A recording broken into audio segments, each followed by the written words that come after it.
Ladies and gentlemen, boys and girls, goblins of all ages, welcome back to another edition of the greatest goddamn D&D stream on this world and the next. Yeah, welcome to Goblins Under the Stairs. It's Sunday night, which means it's ready to get McNasty, because you got Captain Rampoo in the house. Oh, yeah. Ready to take you along on an epic adventure with Manta Zermeister, Langston Embershroud, Crick, oh baby. But of course, to lead us along on this epic adventure, the greatest goddamn D&D DM in all the land here, it's Nate Gonzalez. Give it to him, baby. Woo!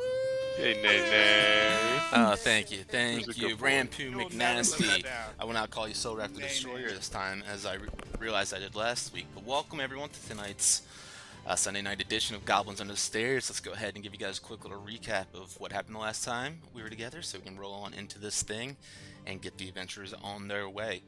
Last time we were together, the adventurers were in Dragon's Rest, meeting some of the occupants there, the kobolds, and some of the humans. And speaking with Tarek, the botanist there, who seemed to have a past I didn't really want to speak too much about, he told you guys about this Myconid cave, where he trades with the Myconids, getting some of their mushrooms from there to create some elixirs and potions, but communication has been shut off from them. So you guys have been sent down there to investigate, see what's been going on, and upon taking your boat there, you sailed across the coast of the island and came across a steamy hot spring circular area with this rock formation formed around it. Saw some mushrooms growing off of these rocks, and so Rampoo McNasty, he actually recognized these mushrooms as being some wind spores, which if you inhale some of the spores on them, it would give you the ability to breathe underwater for a period of time. So he started to pull some of those off to harvest them for you all, and with that, a couple of these steaming fume drakes emerged out of the hot springs and attacked you guys. You guys put up a fight.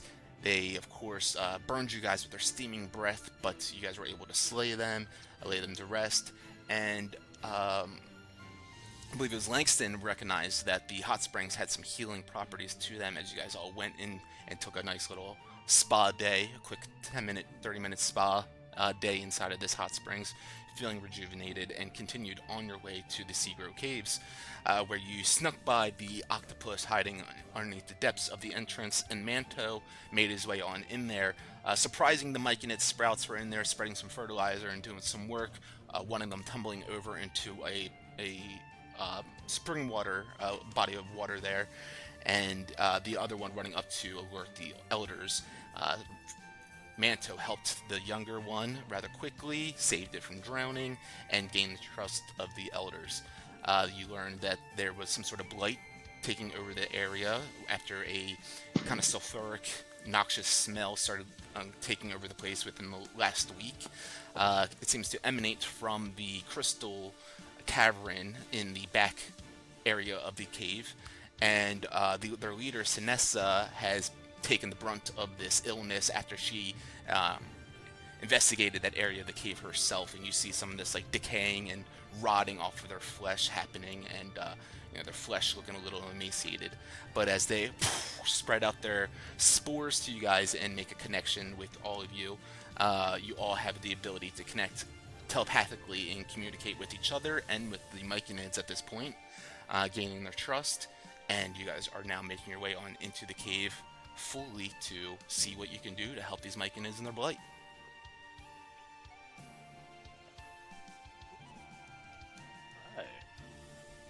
So I would before kind of continuing, or I guess guiding everyone to the crystals, I'd go up to one of the Myconids and just be like, so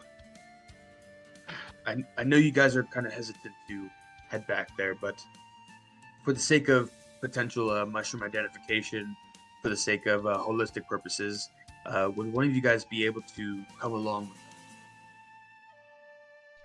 The sprouts look up at you. Of course, the youngers of the group here, the elders, hearing the communication lines open up, You see them lurching over from the top of the waterfall, looking down at you guys, and the communications in your minds begin to open up as they say, "It's dangerous for us to go back further. You will find some of our others back there in meditation, trying to heal and in a transcendent state that you might see them experiencing. We're wary to go back any further ourselves. If you could help." Is Celesta anywhere around? She is in her corner of the cavern in the back. She kind of points up towards the north area. If you follow along the cavern here, and he gestures like this way, and follow it around to the right, you will find her sanctum. Guys, Hey, Liege, I think it makes sense to talk to her first. I do have a suggestion for those that have been hit by that blight. I know you guys, your people like to remain hidden in your realm, but just outside of here, we took a dip in this magical fountain that seemed to regenerate our water wounds, or our battle wounds. Might be worth those who have been afflicted by the disease to try to take a dip in there. I appreciate the thought. Unfortunately, our kind, we need to stay in the dark. The sunlight is harsh on our flesh, very sensitive to it. And that's actually why, for the most part, we have stayed out of the room originally where the crystals grow, because sunlight usually would shine in through a hole in there, but there seems to be a crystal that has grown in that hole, refracting the light itself. But all that to say, we do not do well in the sun. You wonder if you have to physically be in the well, if we could just bring you some of the water. It would work. That could maybe help heal us, but not to find the root cause and eliminate that. Correct. We definitely would want to do, but I'll point to the stuff on their arm. I don't think you want that spreading. Believe me, I had some shipmates with all kinds of stuff spread, and not good when it spreads. I understand, certainly. We do not want this spreading into our gardens either, potentially damaging our food supply and helping out Xaryxis with the mushrooms the tribe needs up there too. Totally. We'd be happy to bring you some if you want. It's Not that far. You just gotta tell your octopus not to kill us. very, very generous of you. We may take you up on that offer. All right. Well, for now, seems as if we should head towards the crystal room. And Celeste. I would love to. Is it Celesta? Sinessa? Sinensa. How do you say it? Sinensa. I would not mind looking at Sinensa. I mean, if I could at least see who has it the worst, then might be able to like kind of pinpoint, what might be the cause, why this is happening.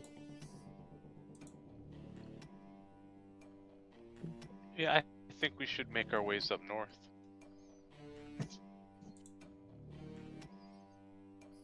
Do it. I'm on board. Shall we? Can somebody move my icon? My AboveVTT is like. I glitching have all the you whole guys time. locked because yeah, in between games, just so you guys can't move yourselves and cheat. Even so, I like hover over my piece and everything starts like glitching and like flashing in and out. Okay, and everyone so disappears, what you want to do then is go to your settings, click the gear icon, scroll down, and click Reduce Animation Movement. So that is on. Okay. And That has stopped. Thank you. You That are welcome. did not ever happen before. Okay, we're good. Yeah, this map has a lot of different light sources on it, with the little animations. Okay. So you guys continue on then, discussing this, seeming like you may be going to Sinensa's sanctum, which is, have they directed to the north? I'm with it. All right. Yep. I think we should get going.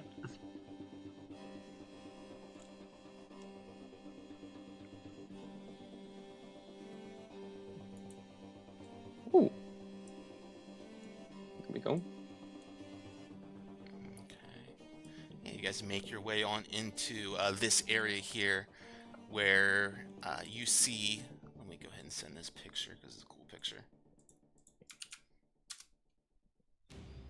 You see 6 clusters of giant mushrooms are arranged in a rough circle around this cavern. You see several human-sized mushroom folk stand in a circle in the center of the cave, and as you guys begin to walk on in here, the smell of that sulfur gets stronger. Oh. And that's correlated to all of this. That is potent. Oh my gosh, you guys getting this? Swear. Crick, you Swear getting on any of that. this? Guess we're going the right way. I've smelled worse, but this is not good.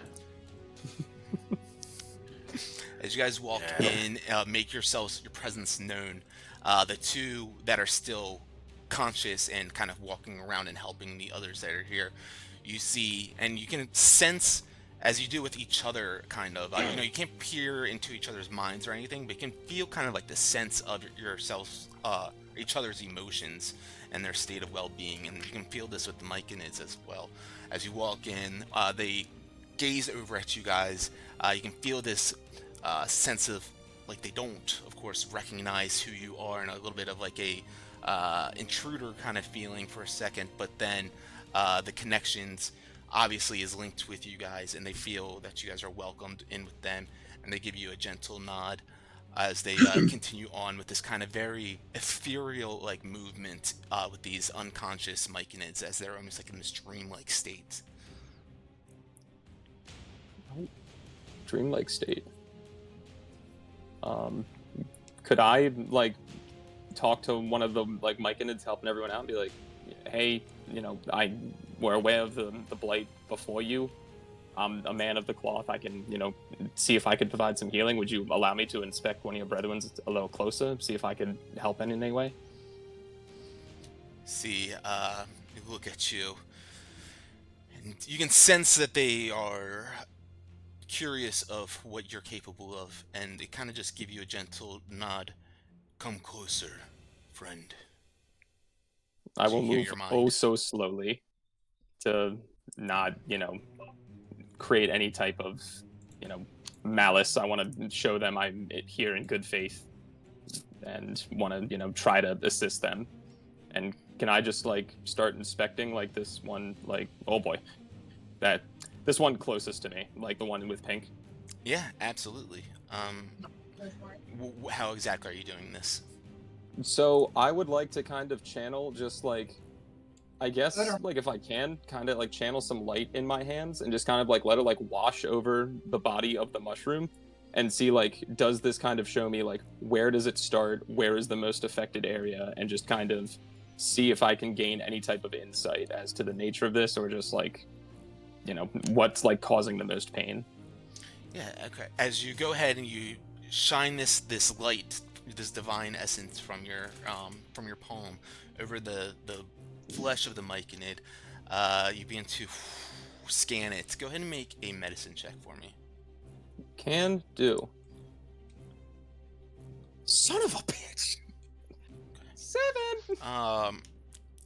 It's a little outside of your realm of what you've dealt with, right? And I'm not sure if you've even met a Myconid before, or maybe even heard of one either. But as you look over this is something, not that the divine could maybe exactly help necessarily. It's something that seems like that. It's hard for you to really piece together with a 7, honestly, much more than like it just seems like some sort of insidious poison is almost like taking course through them. Got it. And I know it was only it was only a 7. Would I be able to tell with the nature of the poison and when it spread? Is there any chance of them coming back as evil or possessed? I can't remember if we covered that or not. If they turn or anything. It seems. I'd say if you're comparing it with what you saw on the beach with those the zombies there, it doesn't seem like they match up. The type of decaying flesh. Got it. So still a decay and poison, but not in the sense of there could be some zombosis happening after this. Yeah, it seems separate. Okay, got it. I will look at the mushroom who let me take a look and thank him for letting me I guess inspect his brethren, and then can I I know they're kind of tending to them. Can I also just as a good faith just be it's definitely poison in nature, and I know you're doing your best to treat them. Can I just cast guidance on him to just kind of give him some help while he's treating them, and yeah, in case he doesn't need to do anything, show that I am here in good faith. I just couldn't glean a lot from this, and I'm trying. I like that. Yeah. So as you lean on over and kind of give them this guidance, both kind of in a verbal, I guess, mental with them, and the actual arcane nature of it, they feel and sense that arcane bond that you have formed with them, and giving them this little bit of help, and you can sense this very, I wouldn't say it's overwhelming, but they're emitting this sense of joy, and I guess joy is the wrong word, but respect and thankfulness from you. I will give them a nod. Speaking of respect, even though he wasn't able to figure out what it was, seeing Langston actually help out these people and be selfless gets a little respect from old Captain Rampu. I don't say anything, but in my head, I'm like, all right. I mean, he's not so bad. Langston smiles and doesn't know why. He's like, I help these people. I'm trying to do good, my family couldn't do for me. Keep in mind, everyone, especially you, Langston, because I feel like it would be kind of up your alley. Just anything that we might see in this cave, mythologically wise, kind of keep an eye out for, in the sense of being able to, I guess, use the take back to Tarek for him to make into some sort of potion that might help these myconids. So as we're traversing through the cave, just kind of keep a lookout for stuff like that as well. Again, especially you, Langston, because you might have a little bit more intelligence on, anything that it might be medicinal related. It's a good call. Could I look around and see, are there any mushrooms in here of any type of healing properties? I know they're these are people who would know that if they were here, they'd probably be used, but maybe to enhance a step further to make potions. Is there anything I could look at and see? Yeah, go ahead. And would me kind of having him keep a stern eye out for stuff like that, could I kind of use that as me giving him the help action? Yeah. I think maybe something like that over there. I think you have proficiency in perception, right? Let me confirm. Does. I do. So Okay, yes. Then yeah, go for it. Sweet. So you there's get one. advantage. Natural 20. Nice. Don't even need it. Very nice. Oh, Yeah, 20. Go ahead and roll a d6 for me, please. Can do. Roll that, baby. And that's a 2. Cool. We're right back, boys. We're right back. You know what? With the Yeah, natural yeah, 20, baby. with the natural 20, go ahead and roll another one. Okay. Ooh. That's a 2 and a 4. Cool. Alright. You go and start, poking around this cave in here, going around, trying to find some fungus that could be useful for you all to harvest. You maybe spend 10 minutes real quick poking around Manto behind you and giving you a helpful eye as well. You find, it looks like 6 useful mushrooms in here, they all bear like an unsettling resemblance of human hearts, which of course are the hardcap mushrooms. Yeah, you find 6 of them. All right. 6 hardcap mushrooms. Nice. I'll look at Manto and be like, "This is what we were looking for, right? Might be able to make some good out of these." Definitely, but it's what we're looking for I feel like at the very least at this point. Definitely something that we were looking for the sake of Tarek. But I don't know if hardcaps are specifically what's going to help these myconids, but we won't know until we actually give them back to Tarek. So appreciate you kind of looking out for that. I know you probably had a better eye for the mushrooms, so appreciate that. And we remember we promised Storak we would bring him back hardcap mushrooms. True. There's one part of the deal. Now we can, I guess, dedicate ourselves to seeing what this blight is. Right. Absolutely. I like hold a heart up to Crick to be like, would this fit? Do you need one of these? Just still trying to figure out what Crick actually is. I'm just like, how would this fit in here? I reach out and just kind of like take a bite of it. And go. I've always loved a good mushroom. And then I look over to the mushroom people and go, "We're here for your queen. Where is she?" One of the ones that are tending to the others turns around and looks over at you, and you see one long arm, gangly kind of fingers, extends up and points up towards the northeast. I kind of look at the crew, and I think it's best we proceed to the queen. She could, maybe she knows what we're up against. I'm on board.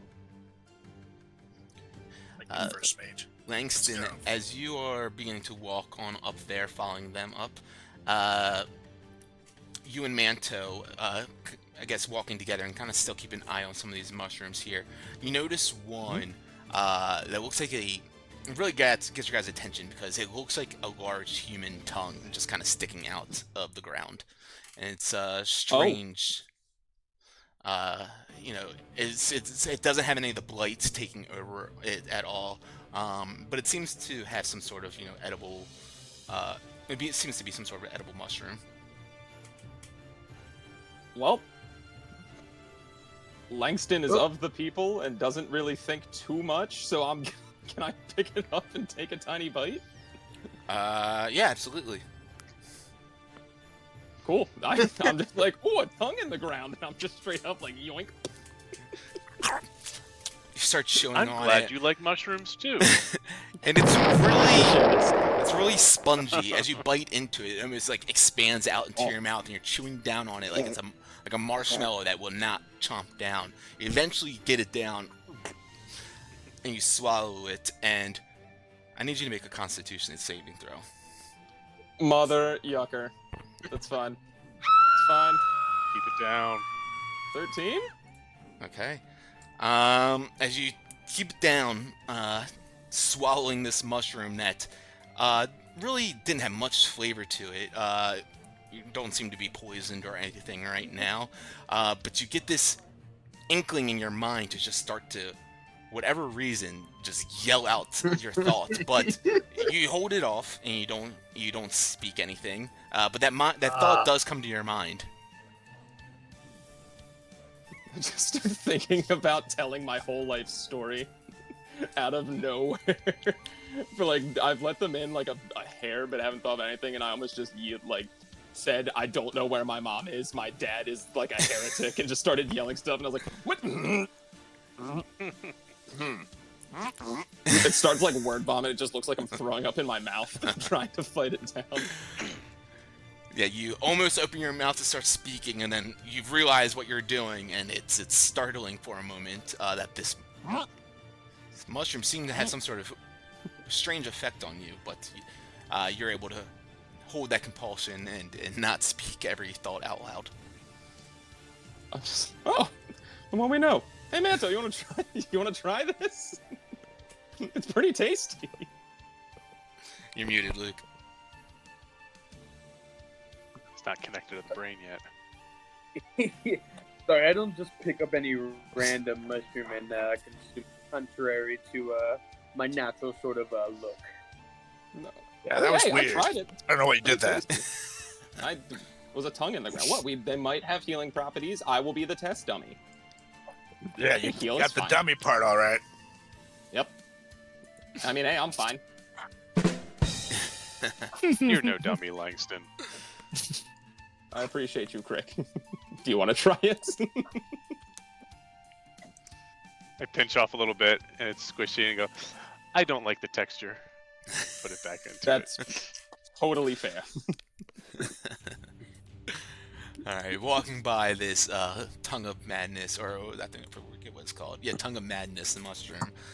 You continue on forward to Sinensa Sanctum to the north. As you guys go around the corner, you guys can go ahead and drag your corners or your tokens up there now. You see more glowing fungus and colorful crystals that grow from the walls and ceilings of the smaller cave.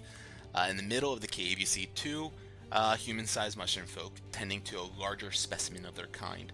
The large one, though, you see is shriveled up and covered with all these unhealthy purple blotches and decay, and it is not moving.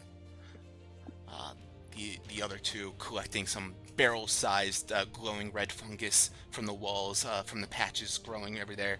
These ones resembling a human brain, and they begin to puff some of the spores around the leader's head, trying to treat her. As they look over at you, you can see the solemnness in their face, although the myconids, as I've explained before, it's hard to really gather their facial expressions, but with these ones you can truly see the sorrow in their facial expressions and emanating off of their essence.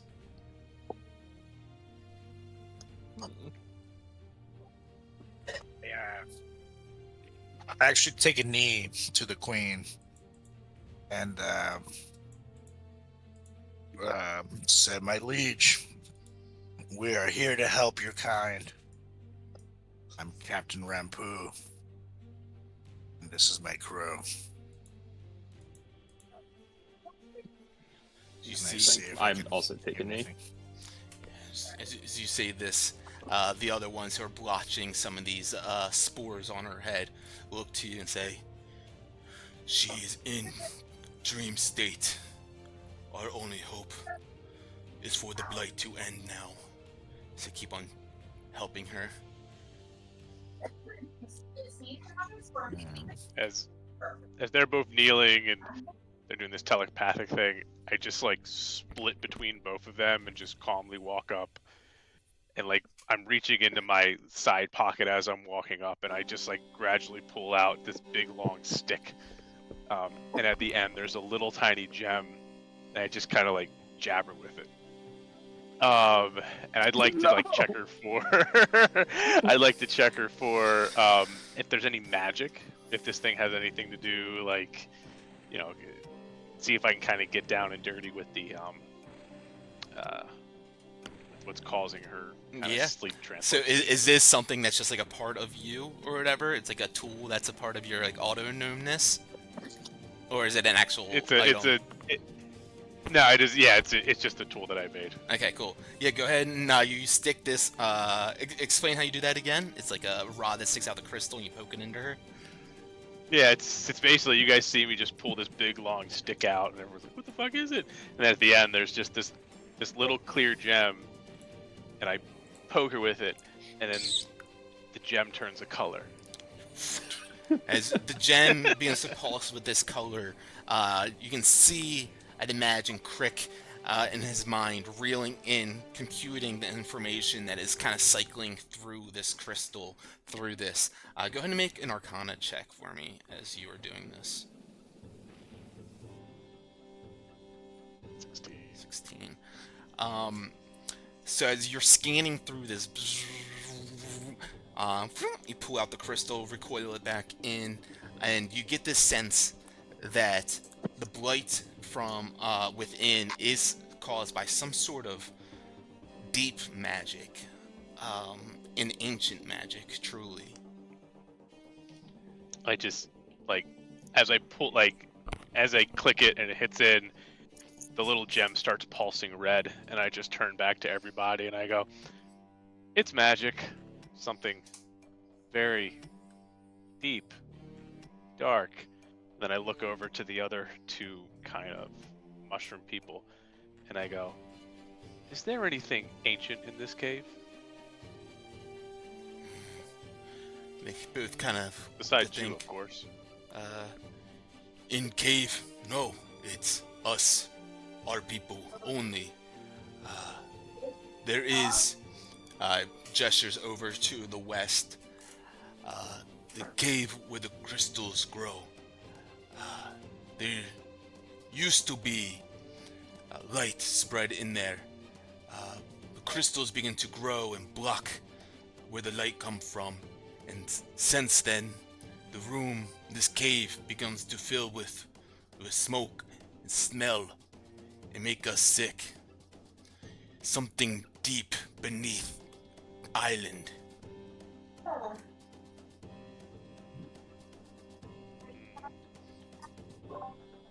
Deep beneath island. He says, the smoke, methinks, come from something deep beneath the island. Make us all sick. Are there me any tell you. passageways that go deep beneath island? No, not from here, at least. Or any that I know of. But perhaps where the crystals grow, where the light used to come in from. Maybe that has something to do with it.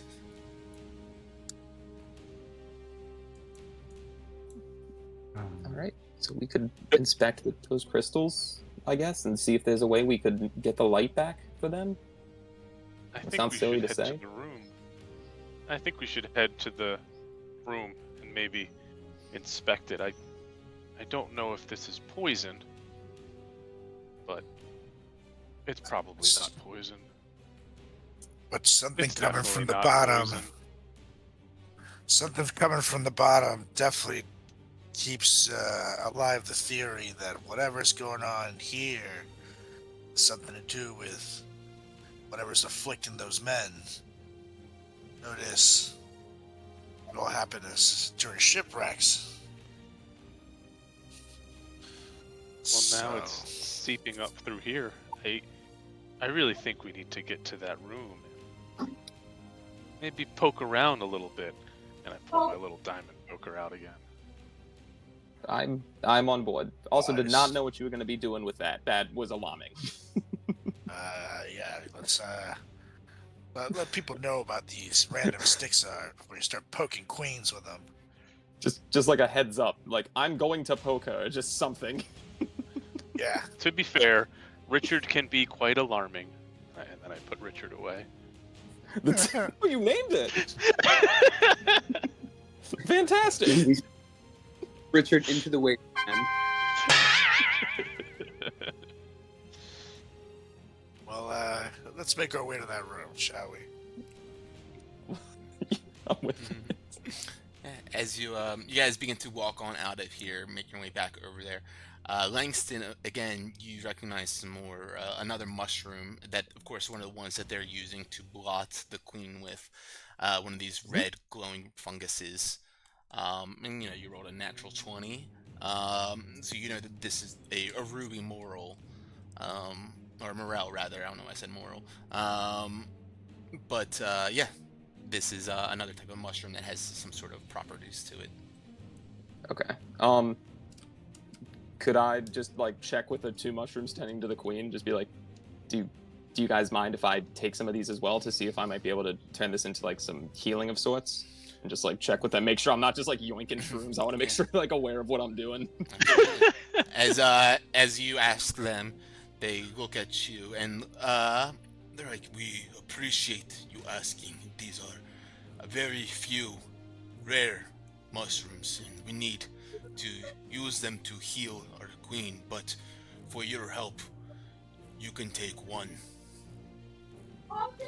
One is perfect. I like bow very deeply and take one as long as they're cool with it. give you a bow as well, and you can sense their acceptance with that. And yeah, you guys leave this cavern area to continue on to the west. Okay.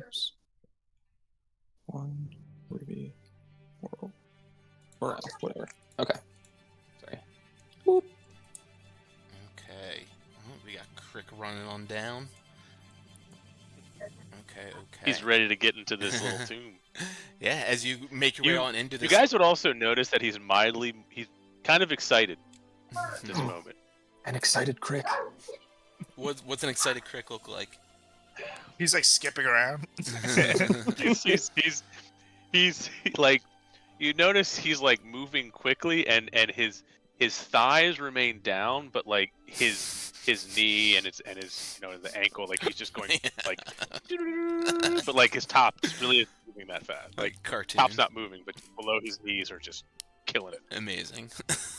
Oh shoot! Speaking of Crick moving like that, this might come off uncouth, and I'm sorry. Could I perform like an investigation check on Crick from that like energy surge he had on the boat last time? What's the undersiegers? Yeah, go for it. Cool. I just remember he got like a huge boost of energy. I want to be like, what was that? Nothing. 10. Yeah, it's strange. It seemed like an internal kind of thing. Like he like shut off for a second, and then all of a sudden went into like hyperdrive, as if like he was like running off of 2 batteries at once. But yeah, it was strange. Not really sure exactly what that meant. He's got pep in his step. But as you guys make your way on into this room, you can really sense that the air in this cave is choked with this thick smoke that assaults your nostrils instantly with this pungent odor of brimstone. You can see strange flickering orange lights that illuminates the smoke in here. The area in this room is free of all sorts of fungal growth, but instead you see crystals growing from the rock. To your right, you see a large cluster of purple crystals that juts out from the stone, and on the far wall, a glowing orange crystal wedge that's in a fissure in the cave wall that seems to be the source of the light in here, refracting that light. You see streaks of soot trace a path along the cave walls between the purple crystals and the fissure. And as you guys kind of get in here, you can really sense that, of course, this area is clearly the source of where the blight is coming from, or the sense of that smell and the smoke and everything clearly. And you begin to walk in here with your guys' passive investigations even. You can see that the noxious fumes from beneath the island that they were speaking of, it seems to seep up around a vein around these purple crystals on the north wall. And as I mentioned, there seems to be orange crystals growing out of the west wall, where it seems like there's a fissure there, a hole in the wall. So make of that what you will. So the orange one is where they said a crystal grew over the hole and started reflecting light. So it's like that used to be sunlight coming in through there potentially. Yeah, there used to be a hole there.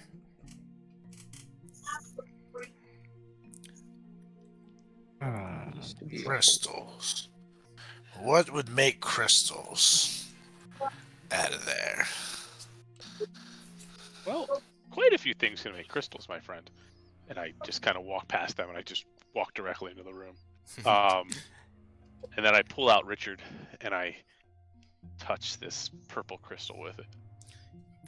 Yeah, I'm gonna try to cover up my nostrils a bit while I'm in there. Is anyone else, you guys, as much. walking on in, investigating as well, helping out, doing your thing, checking out different areas? I'm watching what Crick is doing. Yeah, Crick is just going at it. He's so happy right now. All right, as Crick goes ahead and sticks his crystal into, or yeah, I guess your Richard crystal into these crystals in the wall. Crystal on crystal action. Saw that movie in high school. Richard into the fissure. Sticks on in there. You can see the smoke start to sear out of the area where you pushed your crystal inside of, and as you do, the smoke pooling out of it, it begins to swirl around your body and up into the sky, or up into the ceiling, about 15 foot high to the ceiling. And you start to feel the smoke in here begin to move around as if there's a source of wind pushing it about.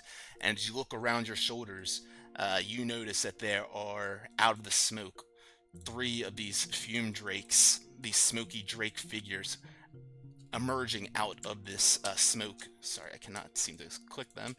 And all 3 of them looking angry with you, and they quickly start to steam up in their necks, this billowing heat. And I need everyone to roll initiative before they attack. Oh, shit.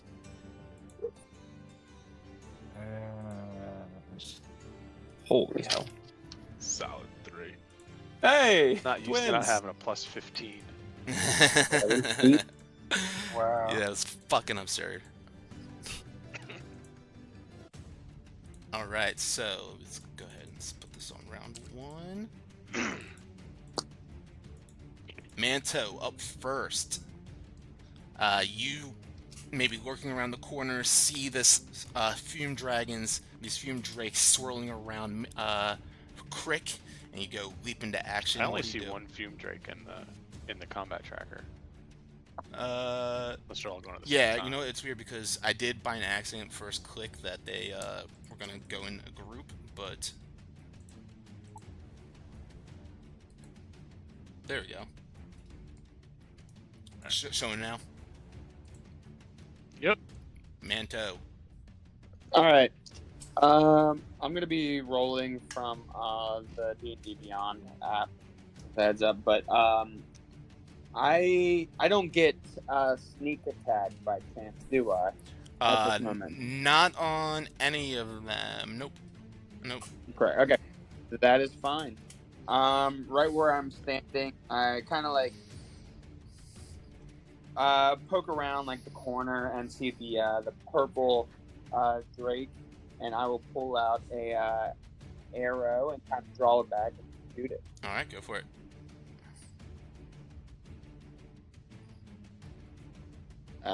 Pen.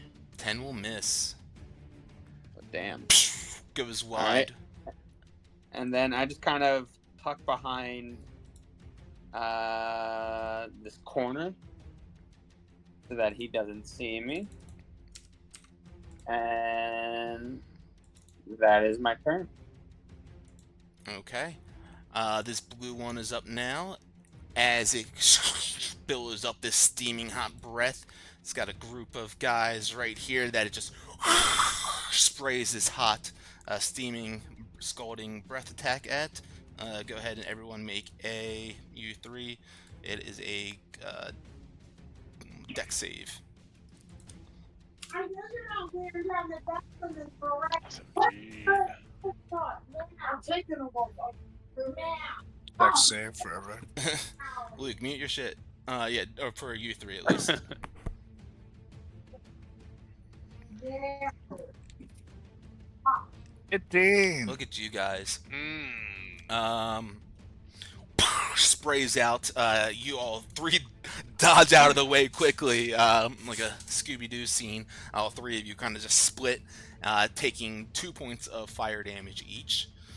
And with that, it will fly back a couple of feet, and that's going to be his turn. The orange one, Opportunity attack? it, yeah, I guess you could get one. I'm not sure if it was actually within 5 feet of you, but go for it. It looked like it was right next to Yeah, I me. think it might have been. I don't have the grade up, so I'm not exactly sure. Yeah, I'm swinging. I think it might have been. Attack. My short sword. 15. 15 will hit. Yeah, buddy. Oh yeah, 7 damage. Cool. All right, this orange one flies on up in his spot and does the exact same thing as you guys just all standing here still. It sprays this hot breath. I need everyone to make a dex save. Damn it. Stop it. Oh, baby.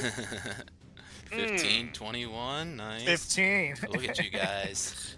I'll dodge out of the way again, going back to where you came from, taking 1 point of fire damage from this one. And he will fly away from y'all.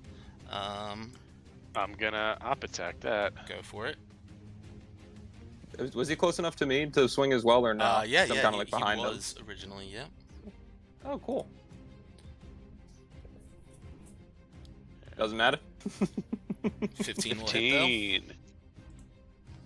Solid though. deuce. Deucey deuce. All right. He flies on back to the space after getting pricked with Richard. And Rampu is up. All right. The captain will run on up here to the blue one. I'm gonna do 2 swings of my swords. Mm-hmm. Number 1. Oh yeah, 23. That will hit. That's 4 damage. 4 damage. Okay. And number 2.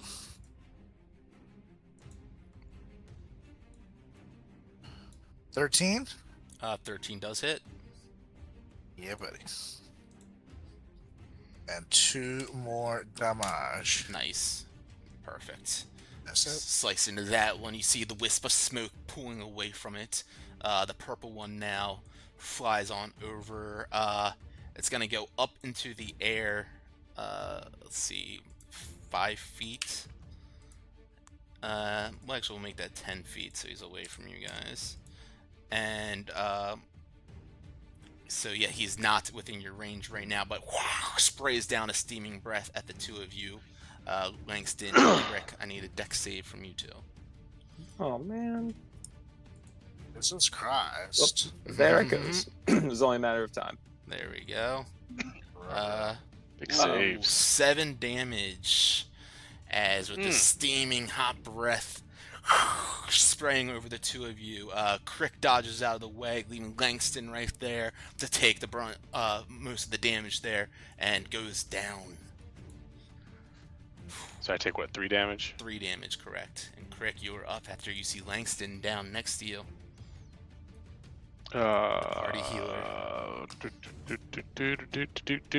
So Langston goes down. Crick immediately just goes completely apeshit real quick, and he just kind of like reaches down to Langston and just starts shaking the shit out of him. And he kind of reaches into his pocket and he takes this big wad of like black goo and he just shoves it in Langston's mouth, and that is going to be Cure Wounds. Hell yeah. What is the black goo? No one knows, man. I love it. Flavors free, baby. That's 7. 7. Hell yeah. Thank you so much.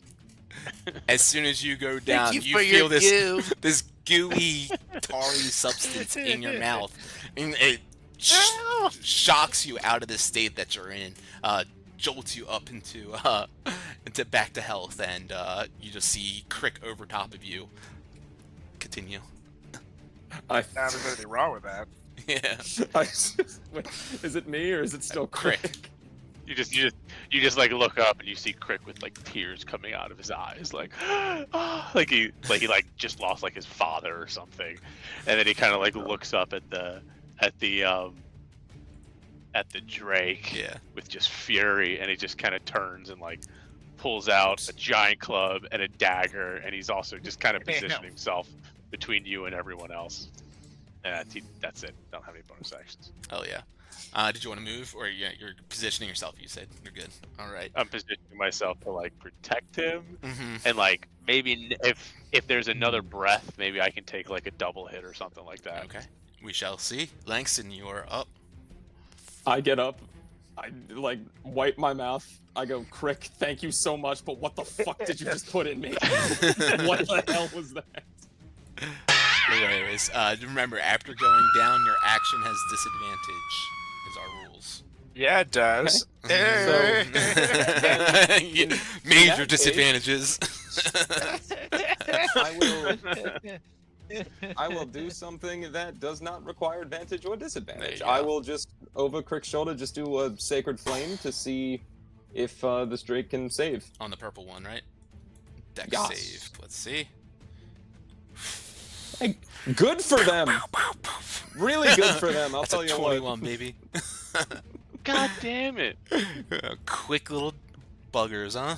Alright, yeah, he dodges it out of the way, rolls out of the way. Makes sense as you're exhausted after just getting knocked out. I like raise my hand to cast it, and then like have the texture of the black goo, and just am like, just totally misses. Amazing. Alright, you can get up. Use half your movement to get up if you'd like. Okay, I will do that to stand up. Yep. I will move got my character sheet open. I will move slightly, just like behind Crick, like in between both of Rampu and Crick, to be like a little trifecta. Okay. Actually, wait, hold on. Nope, I'll actually stay where I am. I'll do a little side step to use the other half of my movement. I'll go huh, and then right back over. I love it. Because of Not sure where to go. like, just getting a feeling back in my feet, boys. You gotta get loose in limbo when you almost die. Hell yeah. Just watching him like, what the fuck? Just Hell yeah. and then because that was my action. I think that's all I got at the moment. Okay. Because I want to hold on to the rest of what I got in case Sure. of emergency. Manto. You're muted. There you go. All right. I kind of slide forward. Hold on, I'm on ruler. I slide forward a little bit and rip a shot at the purple one with sneak attack. He's 10 feet in the air, so technically not, but the blue one you could with Rampu there. Yeah, but do I not get sneak attack with because he couldn't see me, right? At that point in time, you're not doing a hide action or stealthing currently, so you are, they know where you are currently. That's fine. All right, I'll still rip at the purple one. Okay, the 12 will hit him. 12. Yeah. Yeah. You can get sneak attack though on the blue one. Yeah, that's yeah. Nah, I'm a little pissed that purple took out the blue Okay, line. go for it. Makes sense. 6 damage. 6 damage. Cool. Appreciate you. Thank you for the vengeance. Yeah. And then I kind of speak to Langs telepathically. You know, I saw that black goo came from his crystal staff Richard. Be careful. Oh, fantastic! You see my cheek. I give him a thumbs up over my These are shoulder. lies. You just see my cheeks go. Keep in mind, you are alive. It actually came from his front inner pocket. It didn't come from Richard. I can't tell if that's better or worse. Came from the little tiny pocket in your jeans that you don't know what to put in there. Yeah, right? The cocaine pocket. Yeah, exactly. That's like the little pouch that you had in the iPad when you were in middle school. Exactly. A little dime baggie. The blue fume drake up now. You, Rampu can see it starting to steam in its neck, trying to recharge this scalding breath. It indeed does. As you're right in front of it, you can see it billowing out of its mouth. It just opens up and shoots this stream right at you. I need a dex save from Rampu. I don't know why it did it twice. Oh wait, it did it 3 times. Hold on. Let me. The first one was 3. Yeah. First one was 3. Let me click it one more time and hope that it does it one time. Yeah, it went recharge, damage. Weird. Let me click a D6 instead and just do that. There we go. Okay, it doesn't recharge. It doesn't recharge. Yeah, Dice never lie. Okay, so hey, I'm an honest DM, Except it's guys, automated alright? dice. Yeah, you're right. First one was 3. So as it starts to billow out the smoke out of its mouth, you see it just kind of slows back, swallows it again, and then opens up its mouth and reaches out for a bite attack. A 6 will not hit you, as the bite just this not much like a physicality to its bite. As it kind of just goes through your flesh. This next one, though, will try to do the same. I'm just going to roll a d6 to see if it recharges. There we go. Uh-oh. And with that one, you see it comes up to you already with its mouth open and spraying out this hot, scalding breath. I need a dex save from you, Rampu. What? Let's see. Nat 20 B. You will take no damage, as you completely avoid that somehow. As it approaches you, You avoid that completely, and it, of course, notices that you yourself are some sort of dragon, and it's being not very intelligent, thinking that you might be some sort of god that absorbed this fire, and it freaks out. It begins to fly away from you. Attack. Yeah, go for it. Yeah, bud. Okay. Oh, shorty. I'm gonna use my unlucky there. Okay. Oh yeah, 23. 23 will hit. 5 damage. 5 damage. Cool. And it gets sliced by you. Kind of stumbles a little bit, but continues to fly away. I believe I can get 5 more feet. And that'll be his turn. Kadokas. Now it's me, and I'm gonna go ahead and do 2 sword swings on this blue one here. Go for it. Number 1. 14. 14 hits. Yeah, buddy. That's 4 damage. 4 damage. Number 2. 19. 19 hits. Oh my goodness. Rampu, Drakesbane. 3 more damage. 3 more damage. And this one is withering away to just a tiny queef of smoke now. As you slice into it. And this purple one, yeah, exactly. This purple one, up above Crick and Rampu, or above Crick and Langston, rather, you guys can see it starting to, god damn, I don't know why these dice aren't working, but they're trying to recharge this steaming breath. It does not seem like it can, so instead it nose dives on down, tucking its wings back, and goes for a bite attack down at Crick. 22 to hit. Can't know about that. Yep, he does 4 points of fire damage to you as he dives on down. Let me change his height. Actually, he dives down to 10 feet and then swoops back up, flying 10 feet again, right above your head. Can I give someone an up attack? It'll be a crick Yeah, work. can I opportunity attack that? Definitely. Alright, we're gonna... Yeah, we'll do the dagger. I think you can too, Langston. 10. Oh, can I? No, Yeah, just Crick. He got You're one right. right next to him. But a 10 will miss, unfortunately. But that gives you your Hold turn on. as he flies. If Crick could opportunity attack purple, why couldn't I get a sneak attack on him? He just flew down to him and Because he then went flew down back and up. then back up. Okay. Yeah. Okay. Oh, that's right. They got little clouds. We can't see the cool little wing thing that you got. Mhm. Yeah, it's not on right now for whatever reason, but yeah. Crick. At that you're point, up. I'm gonna pull out my crossbow after it flies away. I'm Mhm. gonna take a shot at it.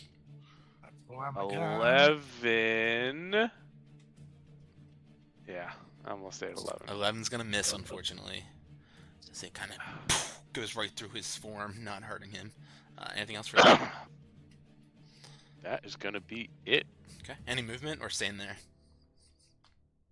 I'm like staying between Langston and Danger. Cool. Langston, you're up. All right. So for my action, I have the healer's kit now, so I will use my little feat healer, Okay. to use a charge of that to heal our boy Crick here, who is a little worse for wear. So you get 1d6 plus 4. Oh, wait, hold on. Let me read that. And then you can spend plus 4d plus additional HP equal to the maximum number of hit dice. So 1. So yeah, Yeah, so plus it'd be 1d6 plus 5. Mhm. So I'm just gonna roll Oh shit. one of them. And you can only... 3. So Big money. Nice. it can only be used Eight. once until you finish a short or a long rest. So this is my charge for you. So I you will get take that. 8. And then I'd like to look at Captain Rampu and be like, do you require any heals, Captain, or do you want me to still just kind of support as needed? If you need heals, I got you at the moment. Don't worry about me. Let's kill these bastards. Understood. Then with that, as that was my action, Mhm. I will move, because I can do something to kind of help take a brunt of some things. I will kind of move in between them, just so they aren't stuck, like, taking all the shots all the time. Langston appreciates it, but does feel very bad for just being like, oh no, my friends are taking the beatings. All right, love it. Mantle, on the other hand, who is up, does not give a fuck. Running around. Fire away, man. I like step in between. Not I one. turn around. Not one. Now, I Alright, now, I will rip a shot at the purple fucker. Okay. He is still 10 feet up, so 16 My name hits. is Craig. Yeah. Yeah. For damage. 16. And then I'm gonna slide past these fuckers. Mm-hmm. Bonus action with the dagger in my one of my other. So What's there that? has to be a melee attack as your main action to be able to do the 2-weapon fighting, or whatever it's called. Even as a bonus action. Yeah, go ahead and read that Yeah. out loud. Yeah, I have the same thing. It has to be a melee for the first attack. Oh, pain. I don't know where. When you take the attack action and attack with a light melee weapon that you're holding in one hand, you can then use a bonus action to attack with a different light melee weapon. Oh, where does that'd it be say that dope. under feet? Not bonus action. No, yeah, if you click the Two-weapon 2-weapon fighting. fighting under bonus action.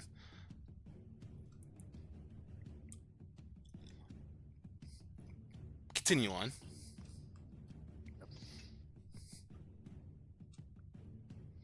Probably enter. You can't do it. Yeah. Okay, well, if that's the case, then can I not do the arrow? And I can would, just but I've run- told you this last game, and I think I told you the game before, too. I don't think about.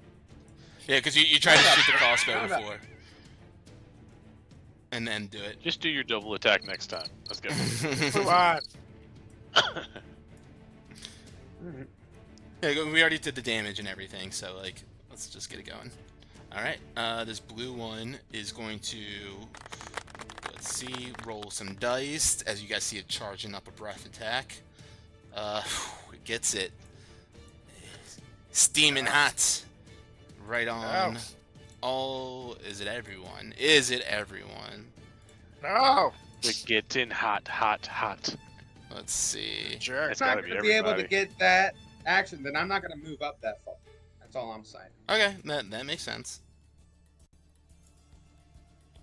But I do get those 3. Damn it! Go ahead and deck saves, please. Yeah, that makes sense. You can go back to where you were, Luke.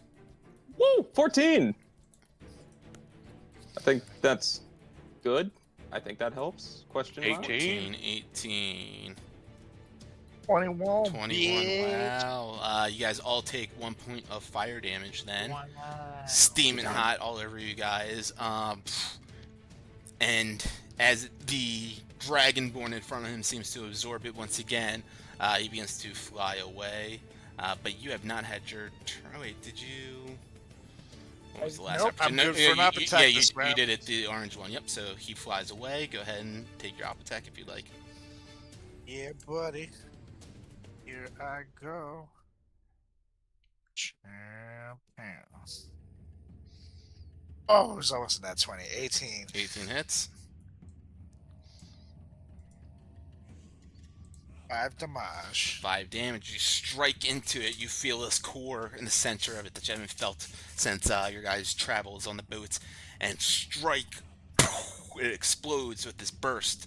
As it does, I need you and Langston to both make con saves for me, please. I have thrown myself into the face of danger like a dummy. As these noxious fumes just explode right in your face immediately. Ooh, am 21, I using nice. lucky? It was actually, dancing on a 1. I was gonna say, do you have any more luckies? Inspiration. Inspiration, there you Inspiration. I have one. go. Ooh, 10. 10, okay.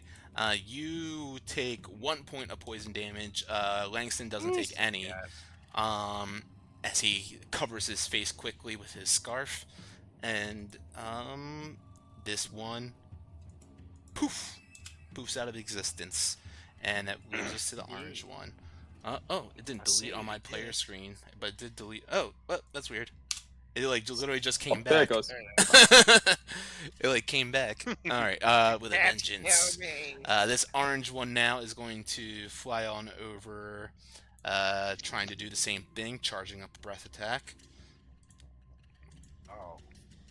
3 is not going to do it, so its bite comes out. The first one right by him, a nat 20. Oh no! I don't even want to hit the button.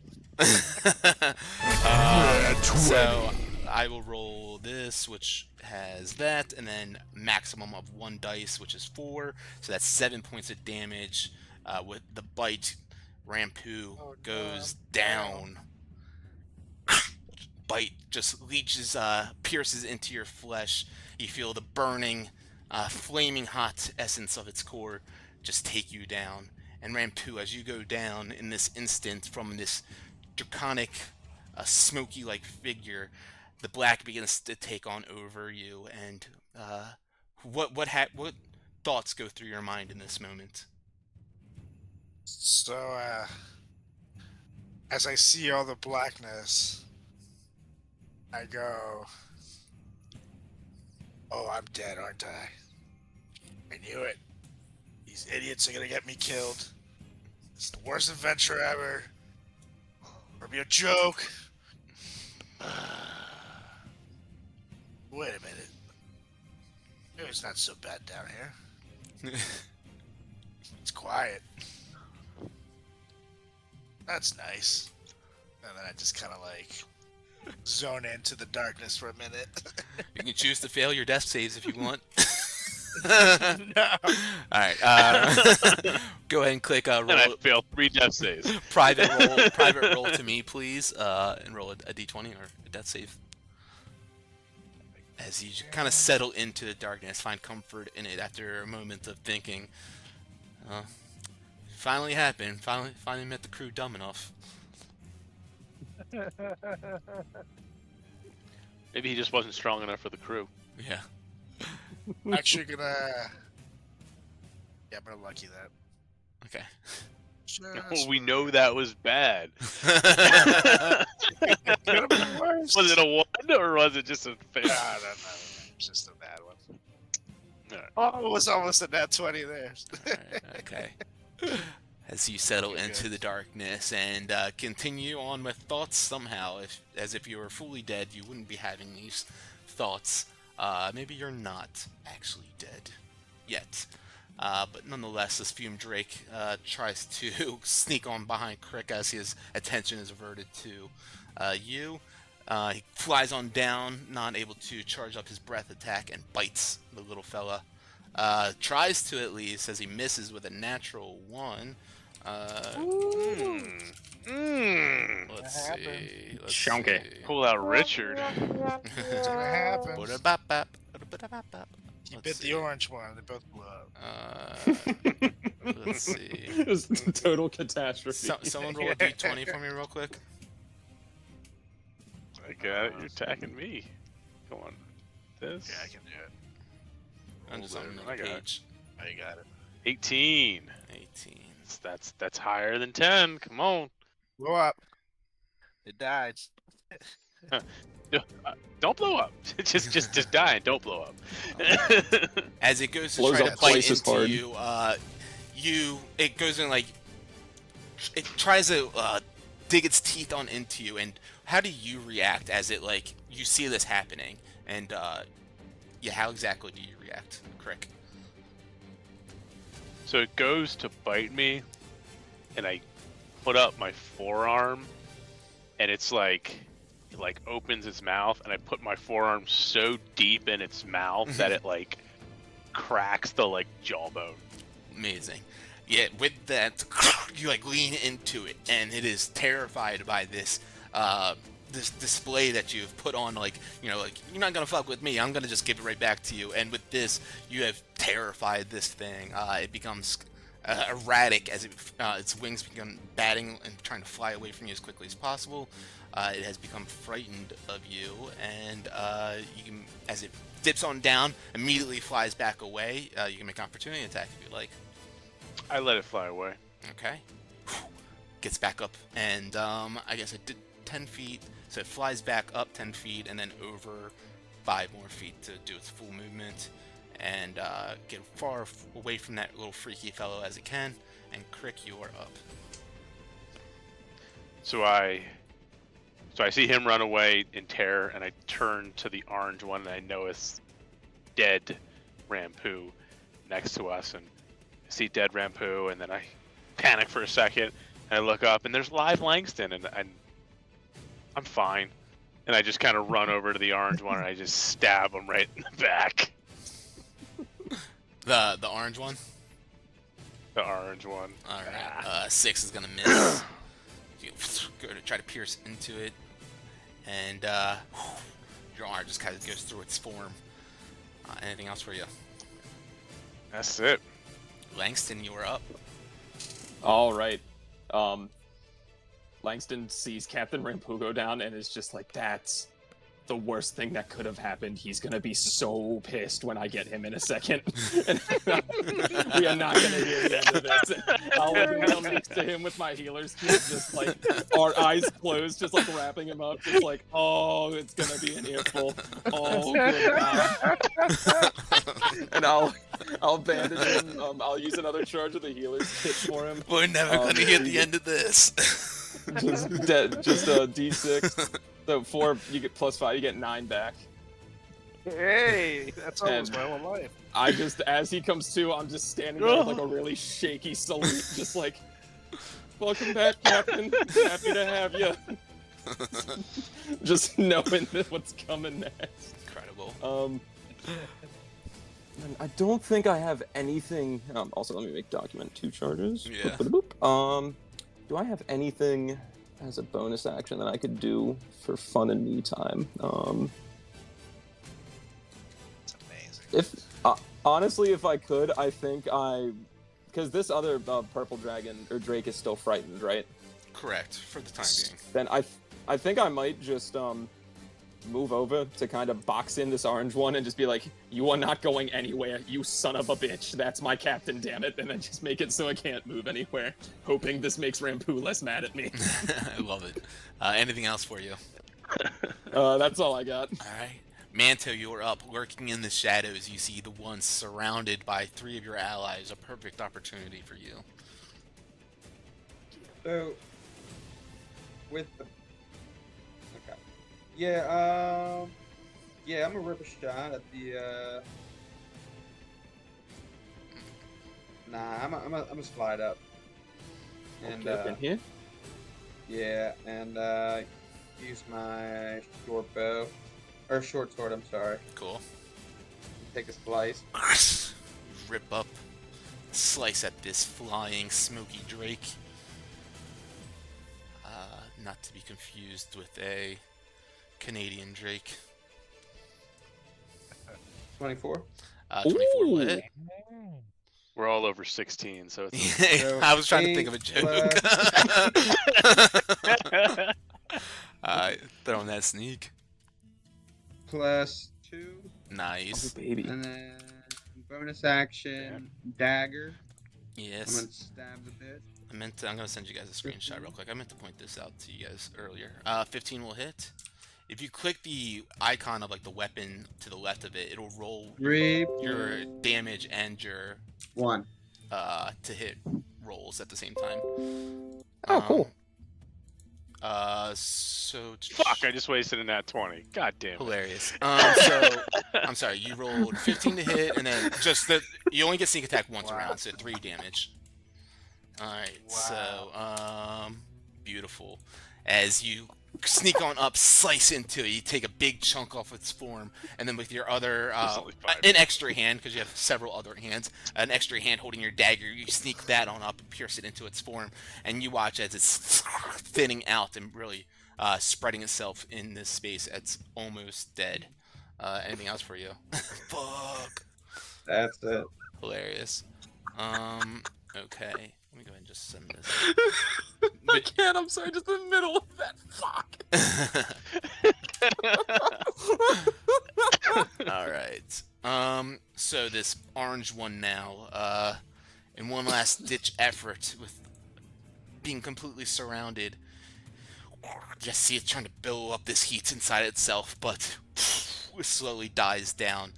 And in this state, it's got one easy target in front of him, and that's the one that's down on the ground currently.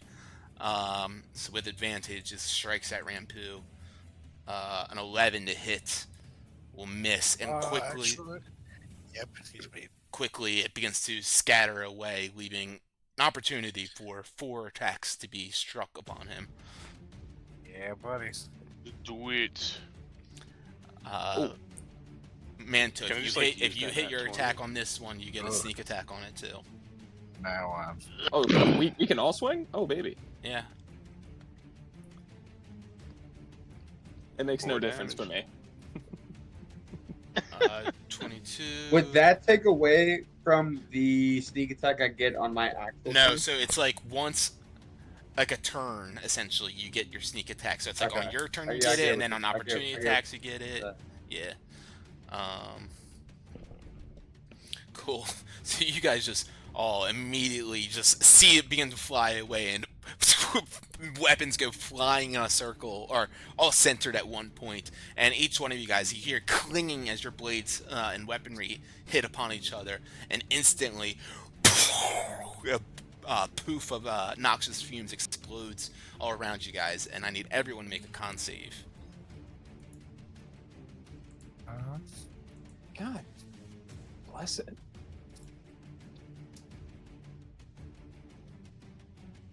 and 10. I'm gonna use my inspiration for mine. All right. 17. Crick, are you rolling to yourself? Oh shit! Did I roll on myself? I'm not sure if you are. It I says think it so. says How about send to everyone underneath one of your rolls, which is strange. If you rolled underneath an 11, you take 2 points of poison damage. Everyone else Gee, is I fine. dang rolled it. 18. As that one explodes and vanishes, and that brings us to Rampu. Uh-oh. Oh, my thing just went slow. Should roll. Should go roll ahead. That's over at the one that's scared. Whoopsies.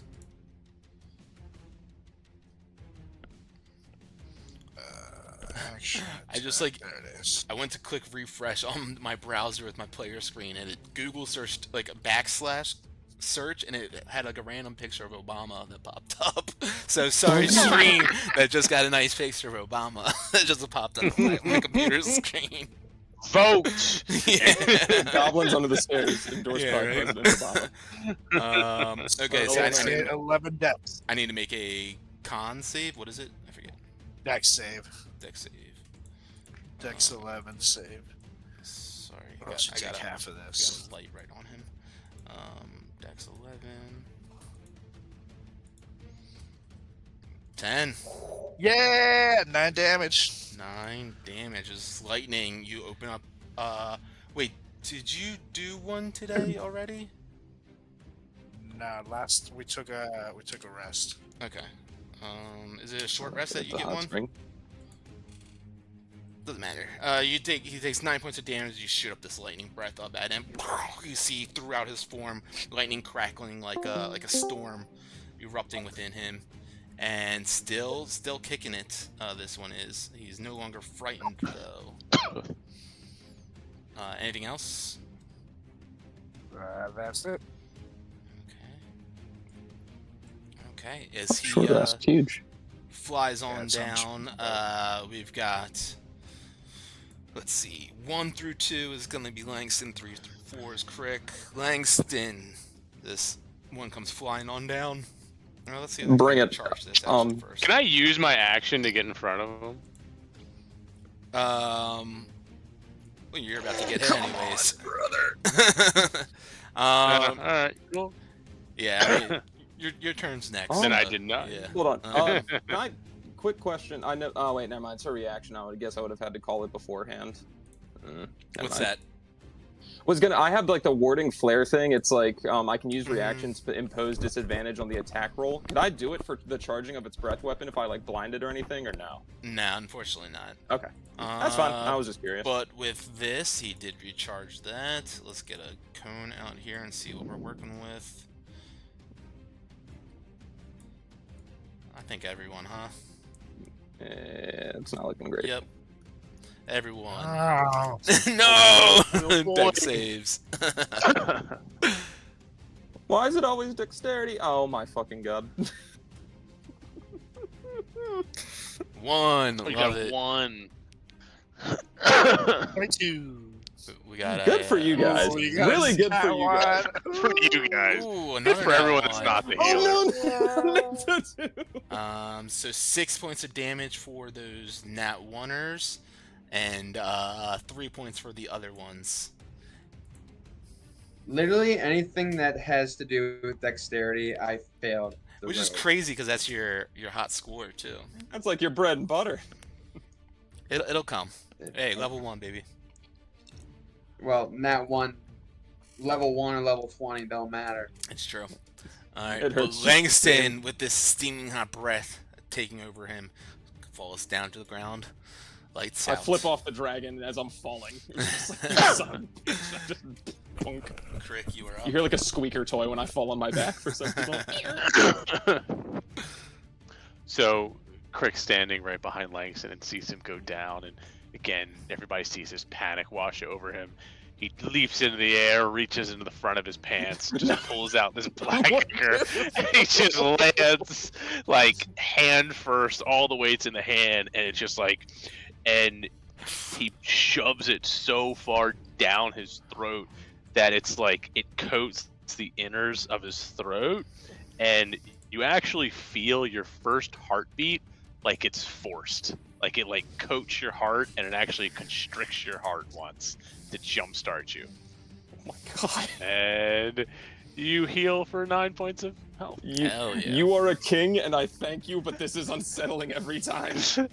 And I'm still just like on top of you with like my hand on your mouth, just like shaking you as your eyes open up, and then he just a sigh of relief, and he's still straddling you, and he's like, That's Incredible. I just Incredible. Alright. Anything else for you, Crick? that is it. Langston. Back up. Laying down on the ground. Crick straddling you. What do you do? I will so politely like move Crick off me like uppies and set him to the side. Just look and be like, you need to tell me what the fuck's in your pocket. I swear to God, something's not right.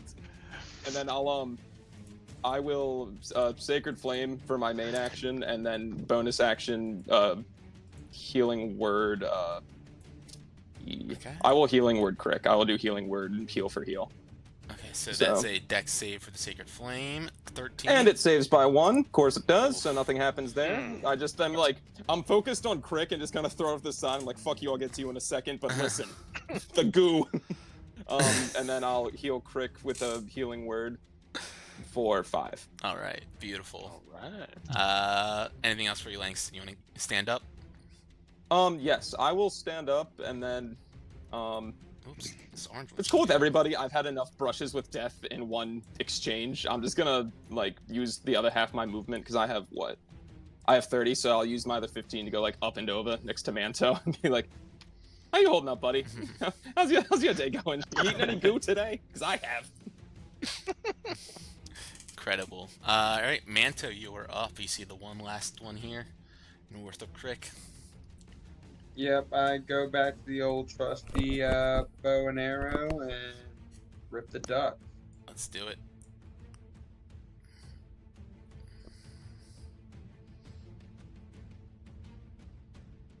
$11. 11 is just gonna miss. Ah, Just misses, unfortunately. Anything else for you? bonus action. Yeah. Bonus action, I'm gonna use a potion of healing. Cool. And that's my turn. Sounds good. Quickly quaff down that potion as you guys are feeling a little rough. This run in. 4 plus 2. And you heal up a little bit. And Rampu, you see this one last one in front of Crick? Okie dokies. Nice 6 healing.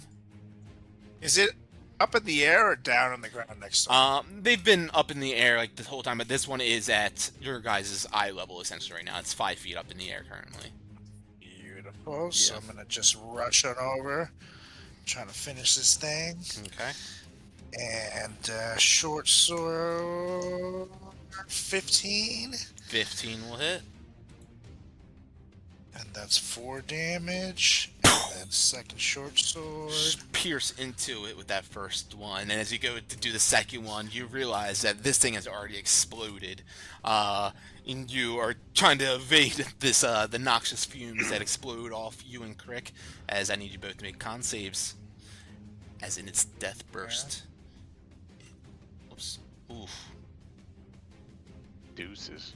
18. Nice, good job, guys, because I rolled max on that, but you evade the poison as it sprays all throughout here in a kind of mist, and as the mist subsides, that Drake is no longer there, and neither are any of the other ones, as they have all seemed to have completely vanished, but the sulfuric smoke still lingers in the air, his stench still there, of course, and but battle or combat at least, is no longer an issue for the time being, so we'll drop you guys out of initiative. Cool. I take a knee, and then I look up at everybody. I should be really upset right now. That was some good battling. I'll save it for later. Why should you be upset? Dusting myself. You serious? You forget that part where I almost died? Fool. Okay. I got you, Langston went down. Langston To be went fair, down. Langston died twice. I'm like on one knee, just like very weak. Thumbs up. Like, it could be You suffered worse. enough. With whatever the hell that is. You might want to wipe your chin there, buddy. I will like move. I'll be like, God, there's still some on there. And I'll be like, Crick, sidebar, moment of your time. Captain, next time, don't try and blame anyone. Okay, let's be a little bit more humble. Remember, you did get stuck with us, and at this point, we are a team, and whether you like it or not, let's try and be a little bit more humble and appreciate the team. Because you almost died, it's not our fault. Okay, maybe you should do a little better in combat. But that's neither here nor Better in there. combat. I think somebody's been schooling you all in combat. And it's the dead ghost of Rampu there, buddy. So why don't you just take a little chill pill and sit down? I'm just saying, just learn to appreciate the team a little more instead of trying to be a little individual. God, I'm so lucky you're the 4th mate. I will say, to be fair, you did die, and then I start to walk over to this orange one. You know, No, and Crick, hold Langston on. didn't have to pick you up either. That's neither here nor there. Okay. We're all alive. Hey, Crick, buddy, Goo, question. I'm just like walking after him with like, we need to talk really seriously about what the fuck happened. He goes, yeah, you got your healing gel, yes? Is that what that is? Healing gel? And I reach into the front of my pants and I pull out this black liquor, and you see it like crawling over my hand, and it looks like a bunch of like mites, just dark black mites crawling on my hand. But as you look in and you kind of like focus on them, you notice they're each perfect triangles with exactly the same size legs. They look kind of like nanobots, if you would imagine that. And he's like, yeah, Susan's always good at getting the job done. And I shove it back down the front of my pants. Langston is speechless and is just gonna nod his head and say, Thank you for all you have done for me. And just take like a 2-minute walk and just try to process what just happened. I imagine you would like cough and like one of them would like fall out of your mouth. And they would I just look. gradually I look at Langston's fall hands out. go up. He's just like, nope, I got nothing. He's a nice guy. He's just super nice and looking out for me. I whispered to Langston's ear, "If you need someone to talk to, I got a good therapist." Please.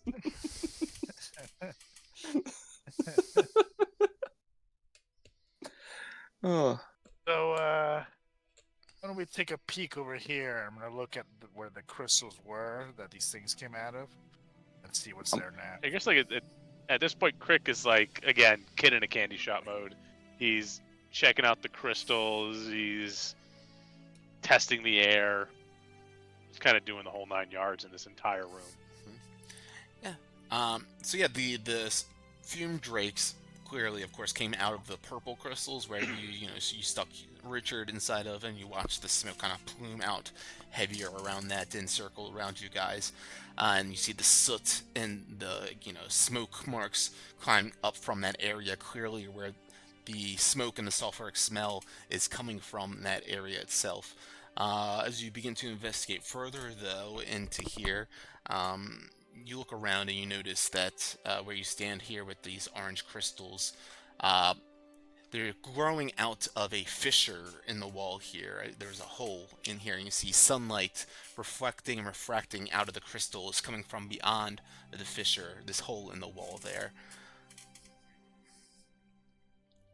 I'd kind of say to the guys as I'm like looking through the crystals, and so like there's a hole in the wall. Can I see through the crystals in any manner?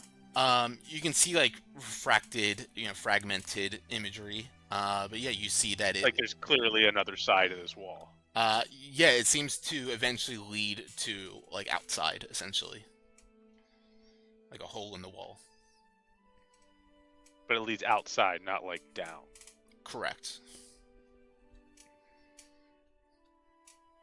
I guess I'd kind of say to the guys, it seems like this has stopped the fresh air, allowing that, and I point to the purple, to fumigate the room. Do we want to try to, I just kind of like tap the orange, remove this? I think that's a great idea, Crick. That would make sense, yeah. Very smart. You were correct.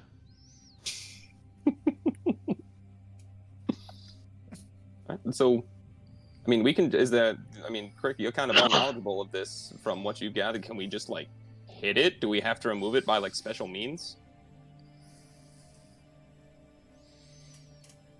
Maybe. Oh, okay. I will say, when you just touched it last, those things came out of them. Would it be wise for us to take a quick little rest before trying this again? To be fair, Just in case. that was that one, but I get it. Well, crew, what do you guys think? You can try it. I'm okay for a knee. Still mentally recovering from the experience personally. But Nate, so the purple ones are like still emitting a gas. Yeah, there seems to be fumes, a smoke that comes out from that area with, as you've kind of surmised, nowhere to go. Does the orange ones look like they're organic crystals, or do they look like they've been placed there?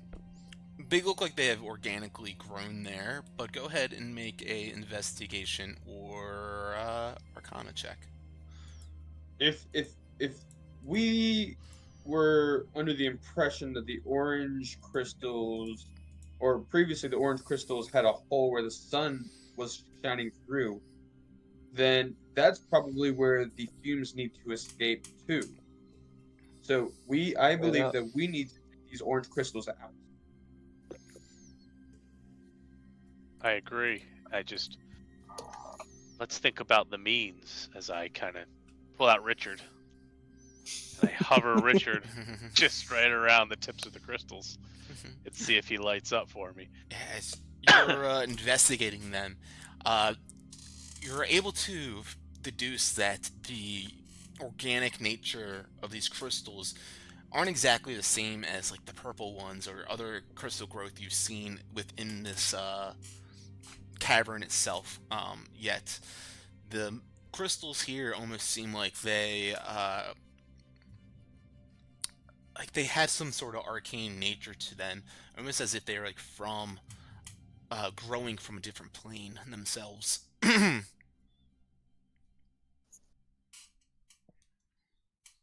I say, guys, something's weird about these crystals, but I agree. They gotta go. Any ideas? I whip out my crowbar and start just trying, like, shimmying in between, like, the base of the crystals and, like, I guess, like, the dirt or the wall of it, and just start, like, try and loosen it, shimmy everything. Ooh, keep the shape, not break them.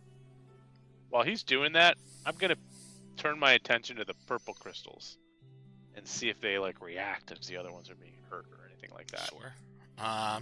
Yeah, as Manto begins to take his crowbar, he goes on over to the crystals, the orange ones, and wedges like at the base of them, and just kind of takes the edge and wedges it back and forth to get the crystals, the lump of them off of the wall here.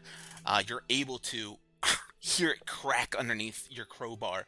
After a couple of going back and forth, eventually this wedge of these orange crystals just drops down to the ground. And you watch as they shatter, and inside of these crystals you see a 2-foot diameter sphere of the smoldering obsidian, this black spherical smoldering rock that as it hits the ground, it cracks and breaks into a couple of dozen pieces right there. And with that you see swirling this fiery energy from this stony obsidian egg as it rolls right in front of you. You guys see this. Go ahead and send that to the game log. Oh. You guys see this fire snake, this, go ahead and send this picture actually, because this is a better one. Oh, fuck. Just hatch out of this egg. You can feel its burning essence just emanating all around its body. And as it slithers up off the ground, it rises up. You can see its eyes beating and staring at each one of you guys with this sharp-toothed maw, ready to snap down at you guys, and feel the heat pouring off of its body. And I need everyone to roll initiative. It's the longest level 1 I've ever played. Oh god, it's gonna suck. Can we run? Yeah. Running is always an option for the weak. Alright, let's see. Add him. And with that, it looks like we have him up first. Hold on, did we establish before we did this, like while we were still inspecting stuff, was there time for a short rest or no? There was not a time for a short rest. With Feels everything bad. going on. In addition to that, Crick, you did not notice anything happening to those purple crystals as that all happened. But with that said, the two of you right here, it extends its body on up, and you watch as it whips its head around towards Manto and whips a bite attack, hitting a 19. Yep. Doing 4 points plus 6 points of damage. 10 points of damage, just biting you as you feel its heat on its jaws ripping you up, and you go down with that hit. It quickly turns around, and as it does, its tail whips, whoosh, smacking Crick for 19 as well. It's me? Or Oh, I'm sorry, that's Rampill. I'm sorry. That is Rampill. Yeah, that hits. You take 5 bludgeoning and 6 fire damage as it whips around and knocks you out, tripping you, and you're out cold. Crick and And Langston, you guys in an instant see this all happen. Your two allies drop down as this fire snake emerges out of this obsidian egg. Next time we take a short rest, assholes. Manto, as you go down, the darkness takes over you. Tell me a little bit about what goes through your mind.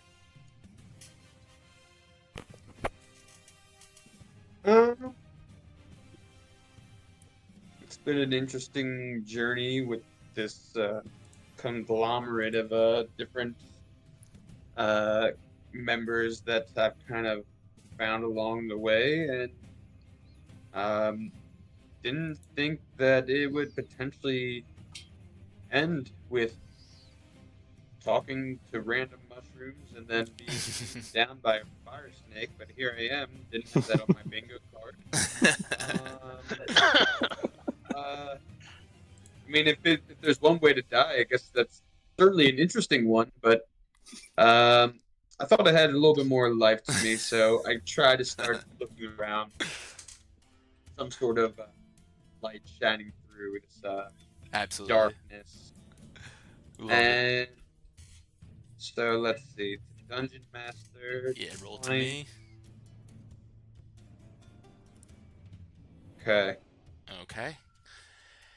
Alright, as you reach for that light, Rampu in the same situation. We haven't gone over... Oh yeah, we did. What you felt before the darkness. As it comes over you once again, what's Rampu reeling right now?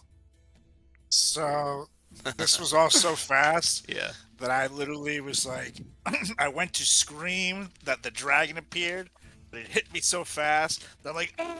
But like by the time I even get the scream out, it's already in the darkness, and I'm like, oh, what the fuck? I'm like trying to look around, it's all darkness, and I just let out a big sigh, and I just, so I'm back again. I have a feeling I'm gonna get very familiar with this place, and then I just like just tried to all right, I did it last time. How the fuck did I get out of here? And I just try to fade away. It was Langston. Yep. All right, go ahead and roll that death save for me, please. I did warn you guys that death is a possibility in this campaign. Buddy. All right. Oh shit! I rolled into everybody. That's fine. All Well, right. we'll all see. We'll all see that you're still down. All right, Langston, you are up as you see this fire snake emerge from this egg, and both your allies go down with a quick bite and tail whip. What do you do? Oh boy. So what I think I'm going to do is first I'll look at Crick and acknowledge we are in a pickle, and then I want to follow it up with, do you have any means of healing anyone else? It just goes, Okay. mushroom people. Okay, I And think point that to might the be. exit. I think that might be our best fit. So Yep. would it be? Oh God. So It's Can I- engage and run. So Yeah. as you ask Crick if he has health, kind of looks at you and he just goes, mushroom people, and then he just kind of like, I know it's not my turn, but we're back to back, so Good. I just kind of put myself in front of you and the fire snake, and just go, mushroom people, and I just like pull out my big fucking club. okay, Fucking stand my ground. I will put my hand on your shoulder and be like, I need you to hold this down for just a few seconds, and I will do a full dash. Hold on. 5, 10, 15, 20, 25, 30, 35. Actually, they probably can't hear me from here, can they? Would Well, they be able to hear me? remember, you're linked up psychologically, so they're not necessary to hear you scream. You can just. Oh, true.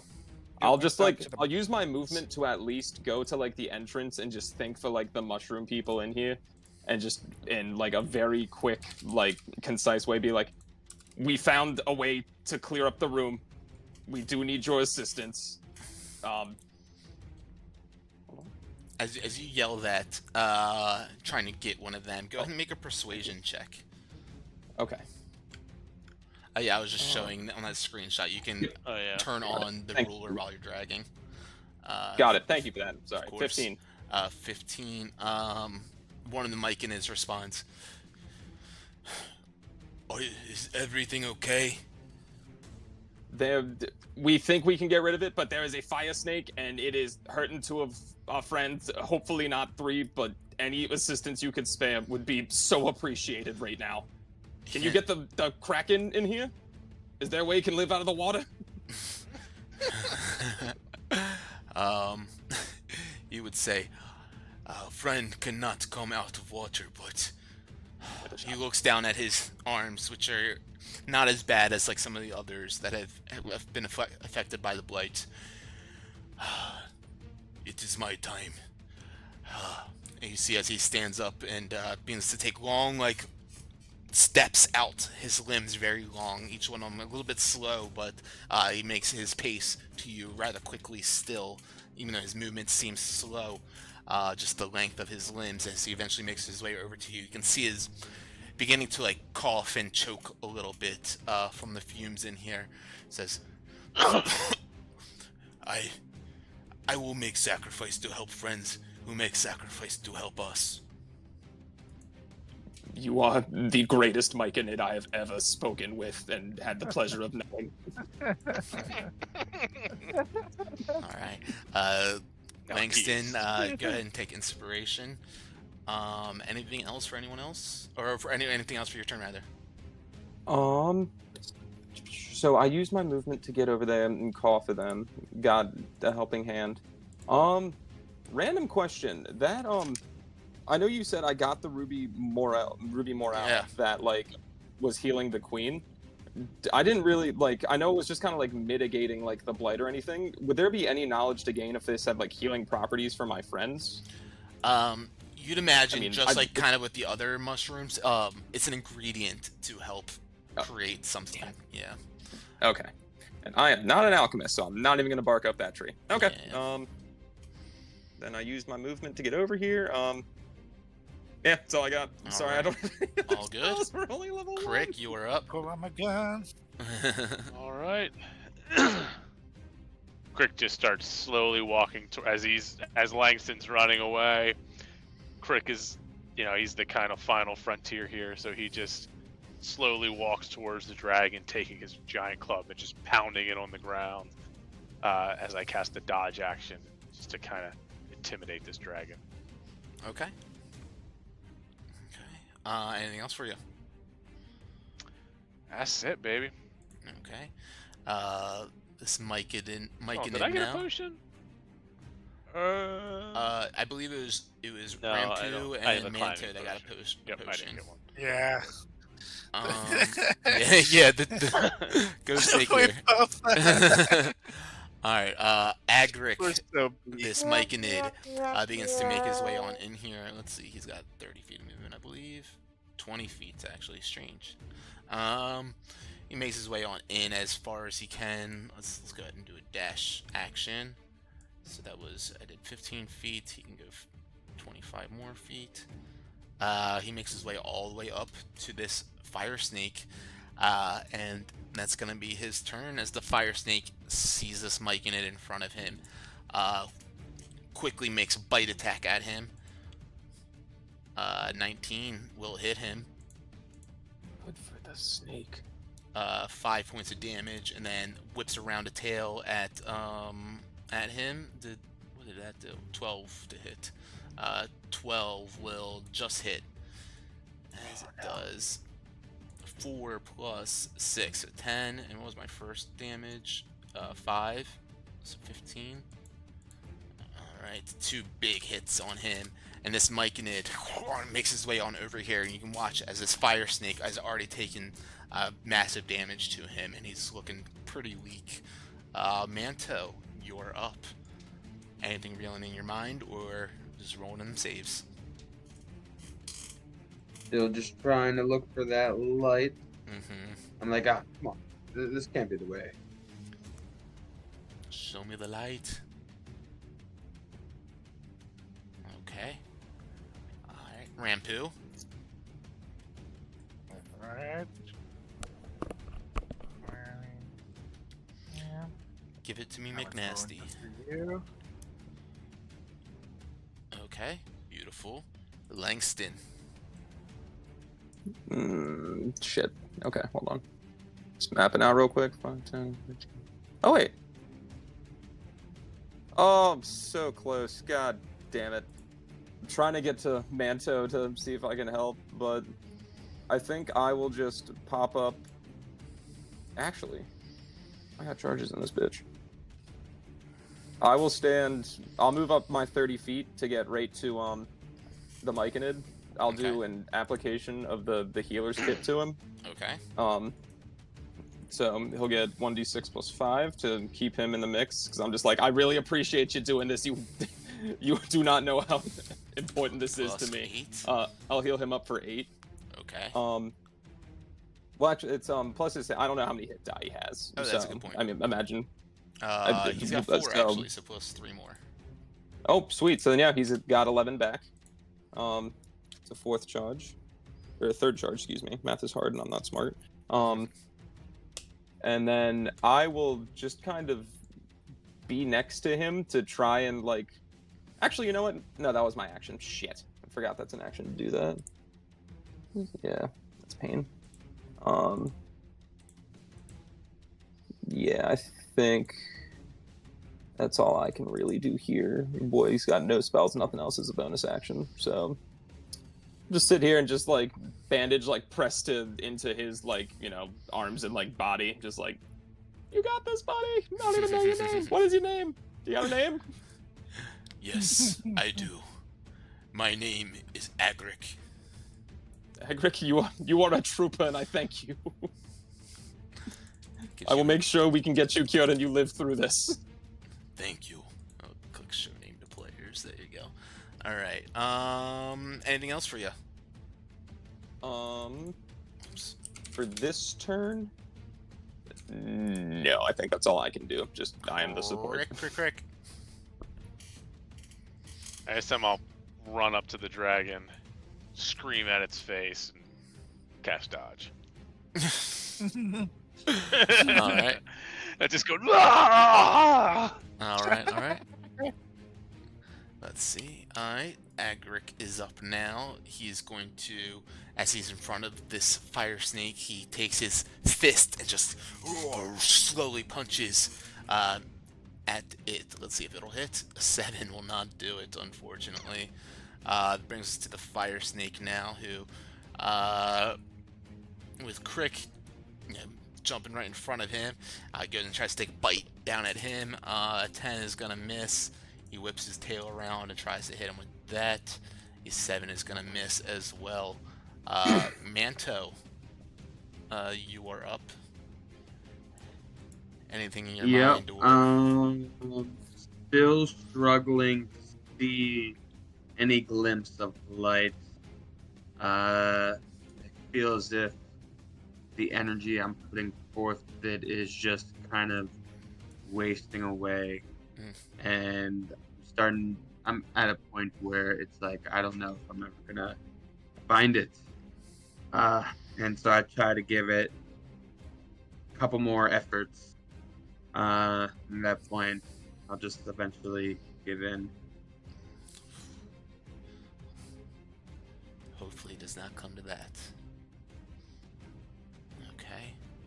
Alright. Rampu, same thing. Rolling. Okay. Okay. Langston, your 2 allies still on the ground. No hits being taken on this fire snake quite yet. What do you do? Oh god. I know there's been no hits on it, but god, people are dying, and I'm not a force to be reckoned with on the offense. Okay. I know what I want to do for my turn, but question: can I see? Is there anything that may have made the snake like so upset or angry that like might be the cause of its rage in the room? Could I do like any type of like check to look around and see? I don't know, man. I'm pursuing all options. I'm not gonna fight. Nah. You want a conflict resolution? That's what really- you're looking for. It's really that this is like a elemental evil. It is like incarnate evil in like a fiery snake form. Okay, so it's there's just no- naturally pissed off. Yeah. Okay. Then I'll throw myself in the mix. I haven't used a healer's kit against Manto, so I'll move down 10 feet and then use the last, use 20 feet, I guess, rather, to get next to him. I'll do an application of the healer's kit for the Alright. 4th charge. And then you, my friend, get back 7. Nice. Wait. Oh, yeah. Hold on. Let me see. It It's might huge. actually be I think 1d4 it's 9, right? plus 1d6 plus 4, and yeah. Then you get back another one, so 9. I'm sorry, I only added 3. You get back 9. Langston runs on over, applies his healing kit to you quickly as you can feel the heat of this fire snake emanating off of its body right next to you. You awaken. And Langston, anything else for you? Let me see. Hold on. On this feed again. Hold on, I'm reading something about the healer's kit. Give me 1 second. Dun-dun-dun. The creature can't regain HP from this feed again. Oh shoot. Okay, even if they're knocked out. Okay. You can stabilize them though. Yeah, I think might need to do something similar. Okay, then I think that's all I got. I will just like put my hand on Manto and just be like, "I'm so sorry. This should have been here sooner. I'm glad you're still with us. I hope you're ready for some shit." Just give him a very like weak thumbs up of just like, it could be worse. Alright, Crick, you were up. So Crick is seeing all this fieriness, and again he just kind of sticks up his great club and just goes, "Rah! Rah! Ah! Rah!" Amazing. Cast dodge action. Worst battle ever. We've got quite a few choices of targets right here. So go ahead and make a persuasion check or performance. Can I get or it with whatever. advantage? I'm like Sure. super furious. Sure. Persuasion. I'm super furious as I. I'm super furious. I don't think you have emotions. 19, cool. Hey! Love it. Anything else for you, Crick? That's it. I gotta piss so bad. Alright. Agric is up now. Yeah, seriously. And he has his fist out, extends it once more, and tries to just slug across the face of this fire snake. And he does. Oh my goodness. He fucking does. This is the mic in it. Says, no Come one on. messes with my family. Super slow motion. You guys can hear this in his head as, ooh, that was 6 on that, plus 8, so 14, plus another 11 on that, so 15 total. He slugs the fire snake across the face. You can see smoke and cinder kind of emit from its face as it does that. But as the Myconid recoils after swinging into him, you can see he pulls back and some of his flesh has been burned and scalded and left a dark burn mark on it. As he takes a little bit of damage. And the fire snake is up now. With that happening, he gets a little concussed, a little confused, but still he shakes himself out of it, has this little angry, excited guy in front of him who goes and tries to take a bite at him. 14 to hit. No? Okay. Whips the tail. Whoops, sorry. No, it's supposed to be a roll. Whips the tail around to hit on that. That's scary. That one will miss. Yeah, no one read that. All right. As he misses that, Manto, you are up. Give him hell, buddy. Down on the So- ground, but up. I immediately, after kind of just thinking that I'm about to give up, I immediately get struck with just this brilliant beam of light, which is reality. I look up as I'm laying on the ground. I see Langston. I kind of heard something, and then I see him kind of turn back towards what's going on. And I'm like, oh, thanks, buddy. Rise and shine, we're in the shit. Steve, look at this fucking Wake fire up, you're my new snake. best friend, bitch. And slowly getting up, and I'm like, Rampu again. Get him, and I'll take care of the snake. Yes, As sir. I get my short sword out, swing at him.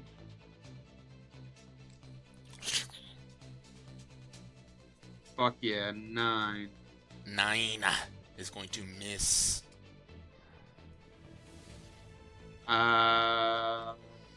Bonus action.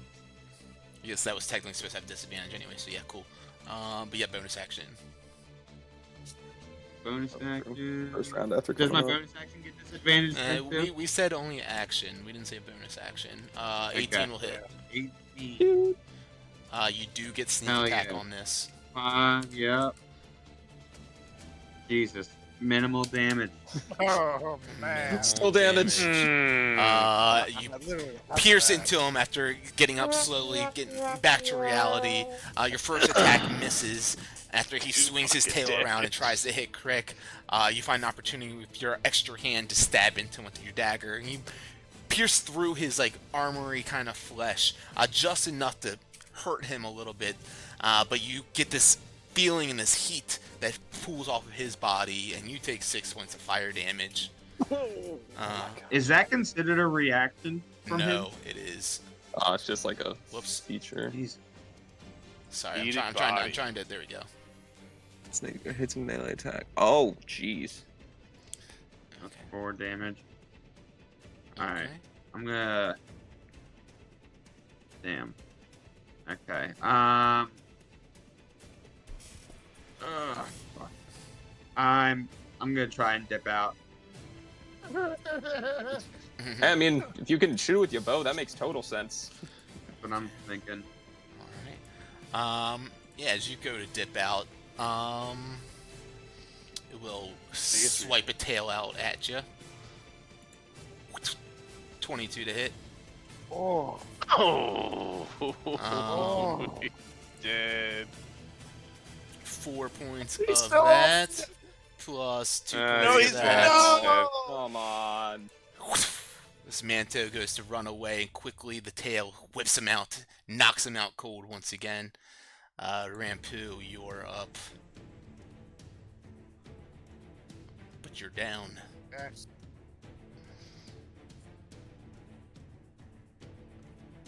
18. Oh, sorry, I didn't say that.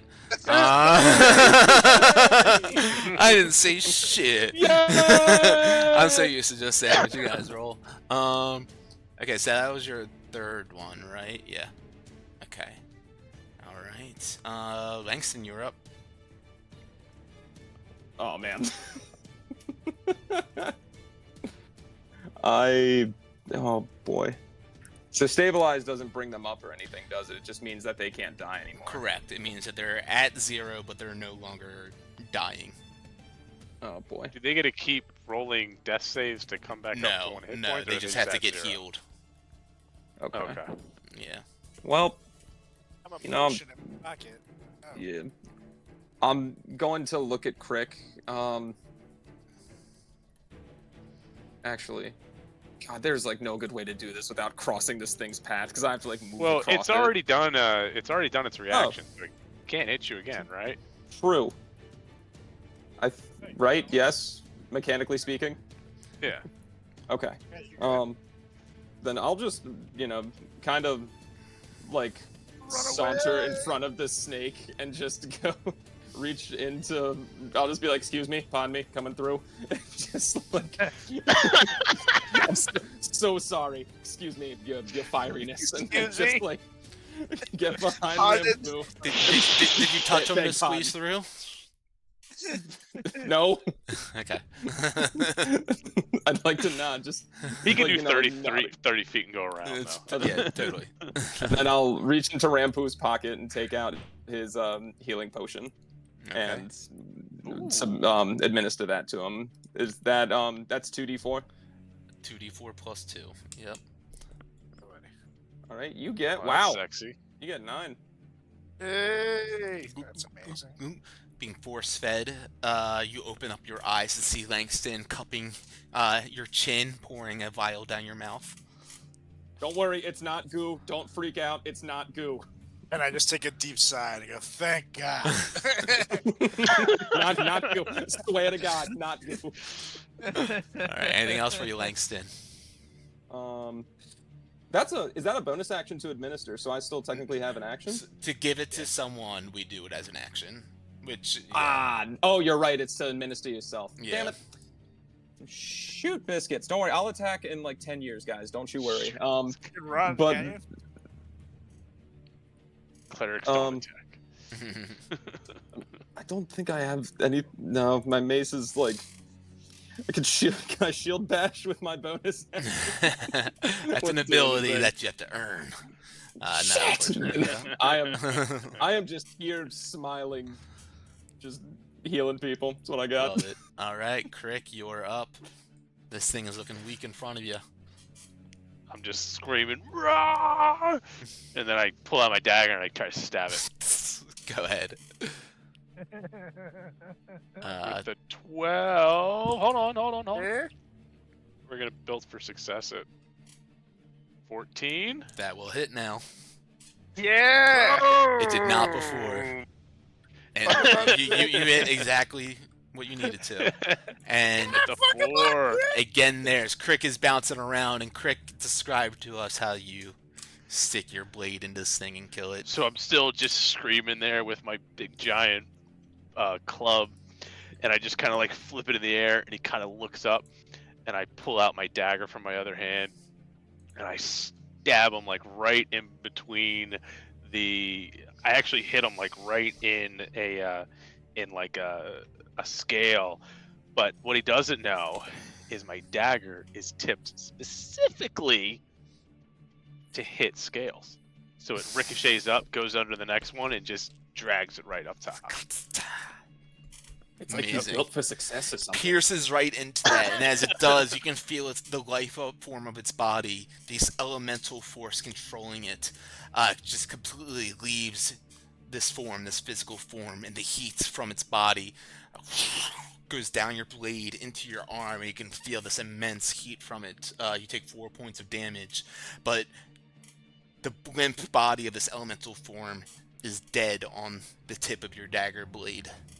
As you guys have killed this thing, and as you look at it, you see the crystal broken down on the ground, sunlight pouring into the room now from where this crystal once was, where Manto broke that off, and the smoke from the purple crystals up into the north begins to fumigate itself out of that fissure area, that hole in the wall where the orange crystals once were. And the sulfuric smell still lingering, but it gets lighter and lighter as that smoke dissipates and the room becomes more visible in clarity. As all that's kind of happened, I kind of motion over to Langston with our dead lizard friend on the ground. I just Maybe- What do you want me to do about it? Yep, that's. I give him a thumbs. I have my hands in the air, just like you did it, and I like turn slightly and see Manto, and I'm like, right, and just like sprint across to go, stabilize him. Right. And I motion over to Rampu. It's like he's built for success. Are we still in initiative, or am I good? No, to you're run out. over We're and out of stabilize? initiative. We're good. Yeah, all Okay. good. Then I'm gonna run over and try to stabilize our boy Manto, who I brought up just to get smacked again. Soaked up the damage. I'm so sorry. Yeah. Um, I believe you just make a medicine. Is that check, just right? medicine? Yeah. Okay. 15? 15 I don't will think you need to it. do a medicine check with the healer's kit, right? Let's see. With that, I don't think it uses a chart. Yeah, without making a medicine check. You're right. Yep. So that's if you wanted to stabilize them without the medicine or without the healer's kit, you would have to make a medicine check. That's right. Oh, okay. Then as an action, you can. I don't need to use a charge or anything to heal on Correct. him. I can just utilize the kit and be like, "You're back." Yep. Okay, cool. And, Then I will. He's only stable though right now. He doesn't have any health, so it's just he's not dying anymore. So as you heal him with this, his eyes still shut, his breath still labored, and just barely breathing. You can sense that life is still within him, and he's stable for the time being. But of course, healing would be very helpful. I would just look right at Agric and go, "Help." He would look very confused. You could sense this coming off of him as well. I don't know how to help him. If I could, I would. Help. Just say it louder. This is how Manta? Sorry. Yeah. There's like a leak in the ceiling. He looks over and then kind of looks all around the room. Let me see what I can do. As he begins to walk out from this chamber and back into the other sections of the cavern to see exactly what he can do to help you. He had a potion in him as well. A health potion. Did Try he? feeding him that? Does he still have it? He didn't take it. I used it. Oh, he used it in the first yeah. go around. I mean, so he's stable. Does like a Yeah, short he's not gonna rest die. would that? I mean, he's stabilized. He's alive. Would a short rest be like able to help him recover here? That is something I've never thought to look up. Or a short rest period. Everything is saying what a short rest is. I know what a fucking short rest is. In case you didn't know. Yeah.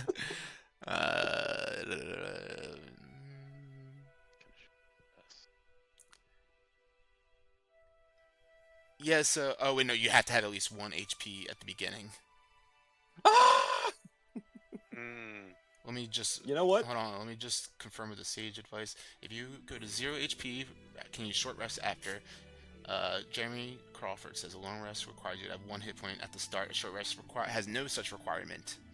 Neither rest requires consciousness. There you go. There you go. Tremendous. Then I will just kneel next to Manto and just kind of, with a stabilization, I'll just like bandage up where this like fire snake got him and just be like, "You're gonna be okay, buddy. I know I threw you into the shit. That's on my bad. You're gonna be okay. Don't you worry." We could all use a short breather after. You mentioned that earlier, didn't you? Yes, I did. And you really now actually feel like it is a better time for you to take this short breather because you take a smell of the air around you and it's not as noxious. You don't smell that sulfuric fume around you. You feel like as though, like the myconids had been experiencing. If you guys stayed in here too long with that smell, something negative could have happened potentially. Some sort of sickness, illness, might have taken over you guys with that. But now that the room has been cleared with these fumes, they're going clearly out of the fissure to this west wall. This room is now no longer an issue with that scent or any kind of those noxious, poisonous smells. You feel like it's now a safer time actually to do so. Let's do Then it. I will just drop shoulders and just full on kneel, just exasperated. All right. As you guys sit down here to heal for this hour, after helping these myconids clear out, breaking these crystals so that these fumes could have a place to go, I want you guys to go ahead and level up to level 2 real quick. As I use the little voice. Oh, thank God. Thank God. So level, take a rest and level up. Make sure you take any spells that you need to. I think a ranger will definitely get spells at level 2, I think. So, yeah, ranger, Yeah, you you should take do. some. I'll be right back. Yeah, we don't get full health either. Yeah, you just get that. Yeah. Alright, level 2. Ooh. I get infusions. This is gonna be fun. Alright. Enhanced defense. Oh, this is huge. Yeah, I get to spell. channel divinity. Ooh, y'all ain't Ooh, that's a ready. nice one. Y'all ain't ready for it. I can finally do stuff.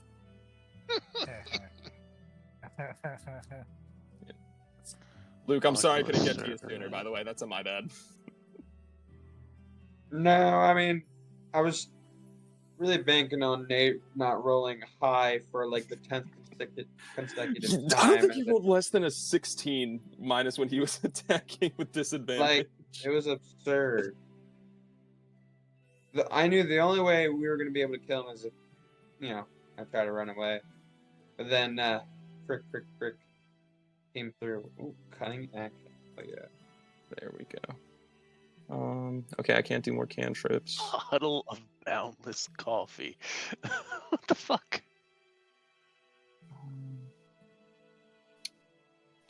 What's another spell I want? I like that. Attack default. I gotta pick that. That could be fun. That's a spell I'll suck for now. For sure.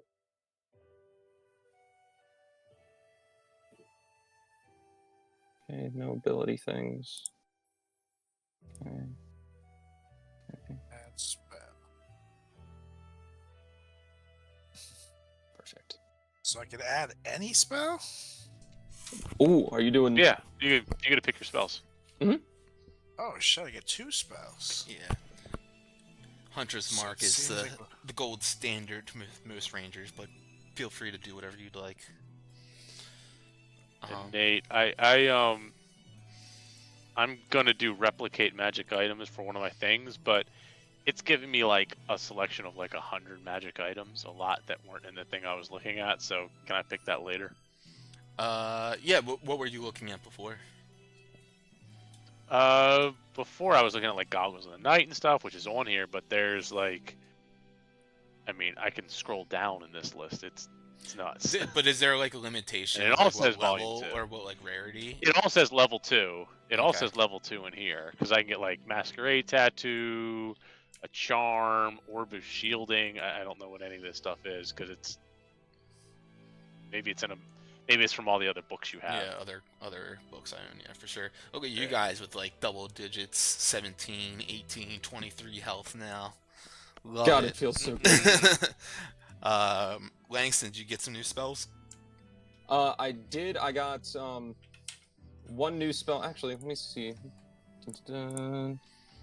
So, I mean, I picked one that felt like funny and fitting, but I might actually take a different Well, one. every long rest, you can switch out your spells. Yeah. Just keep that in mind. So then I'll stick with the one I got for now because we'll hopefully be able to get a long rest. Manto, anything exciting for you? You get cunning action, right? Running action. And that's it. And more health. Cunning action's great though, especially for you if you're trying to hide more. So then you can use the bonus action to hide. Yep. And Mm-hmm. you have your chameleon. We can do characters as stuff, an y'all. action too to make it better for you to hide. We're easier for you to hide. officially heroes. Yeah. Anything else, Rampu? You need help with anything too? I'm definitely going to take Hunter's Mark. I'm in between for my second spell, either Absorb Elements It's a good one.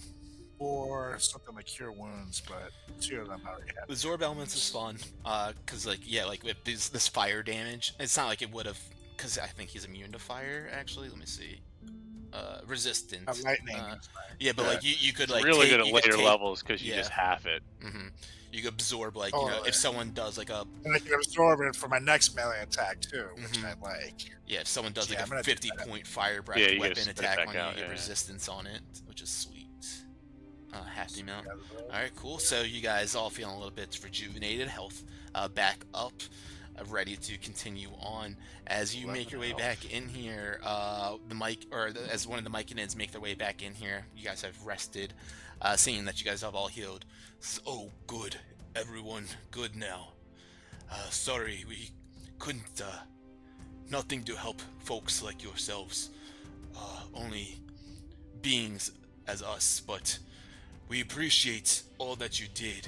Sinensa should hopefully make a recovery soon, and you can tell Tarek he can come back to visit whenever he'd like.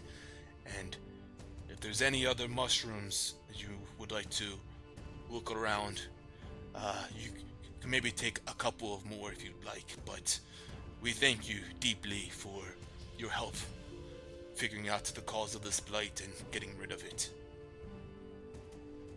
It is our pleasure. I would like to extend a hand to shake Agric to be like, you helped us when we needed it most, and we would definitely be in a real pickle without you. And I just I don't know if they shake hands, but I'm just kind of quizzically looking at him like, yes, we shake hands. Puts his arm out, but he doesn't form a grasp around your hand or anything. He kind of just meets your palm with his palm and kind of moves up and down with you. Perfect. Says, it was a split-second decision. Either I make sacrifice for my own well-being to hopefully help everyone else, or I be selfish and everyone die. Could not decide to let everyone pay the cost for my own hubris. I will spread your tail to the four winds for you here, Agric. Your selflessness has been noted here, and your people will benefit from it. So, thank you. Thank you. And I'm reaching for another heart cap to the side of me. Just appreciate it. Thank you. No mushrooms grow in this area of the cave, but you can certainly go walk around and grab, look for some others if you want to. Manto? I mean, did we Remember, see any Tarek other? Tarek said whatever we found after we brought him his black caps would help us turn into potions. So anything that you guys could get your hands on. Well, I mean, is there much more to see in this cave? I mean, we've already looked. We found the hard caps. We found the tongue of madness mushrooms. I mean, was there anything else or any other parts of this cave that we could check out for more mushrooms? Speaking to Acrid about this. Yes. Okay. Yeah. He would say, just you've seen all of the rooms where the mushrooms grow.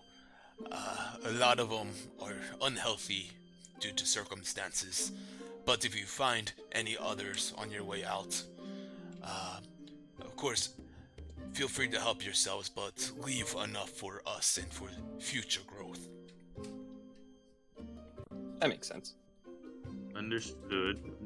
I mean, we found the hardcap mushrooms for Tarek, and based off of the conditions that these mushrooms were in, with the kind of sulfur smoke coming through the cracks, it's probably best that we just left everything else be, and just hand over the hard caps to Tarek and let him know.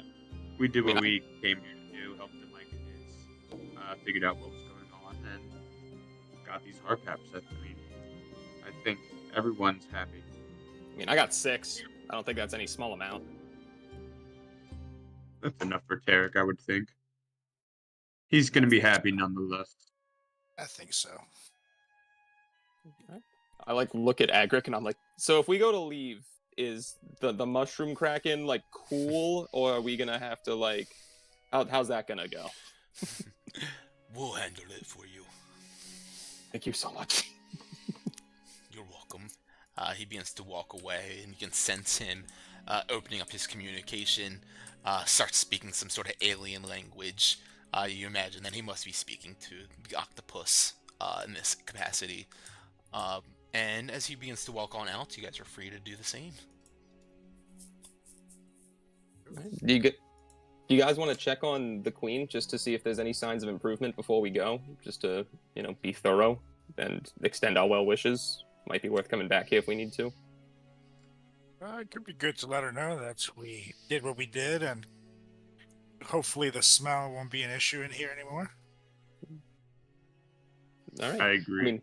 And she might have a thing for Crick. Who knows? After Richard. There you go. Everyone loves Richard. All right, then. Before we go Yeah. though, like during the long rest, maybe I would, the orange crystals, like, you said there was a magic there. Like, is it nefarious that this was put here, or was it just kind of like the egg landed here and this happened? So yeah, you had like a 21, I believe, with your check that you did on this.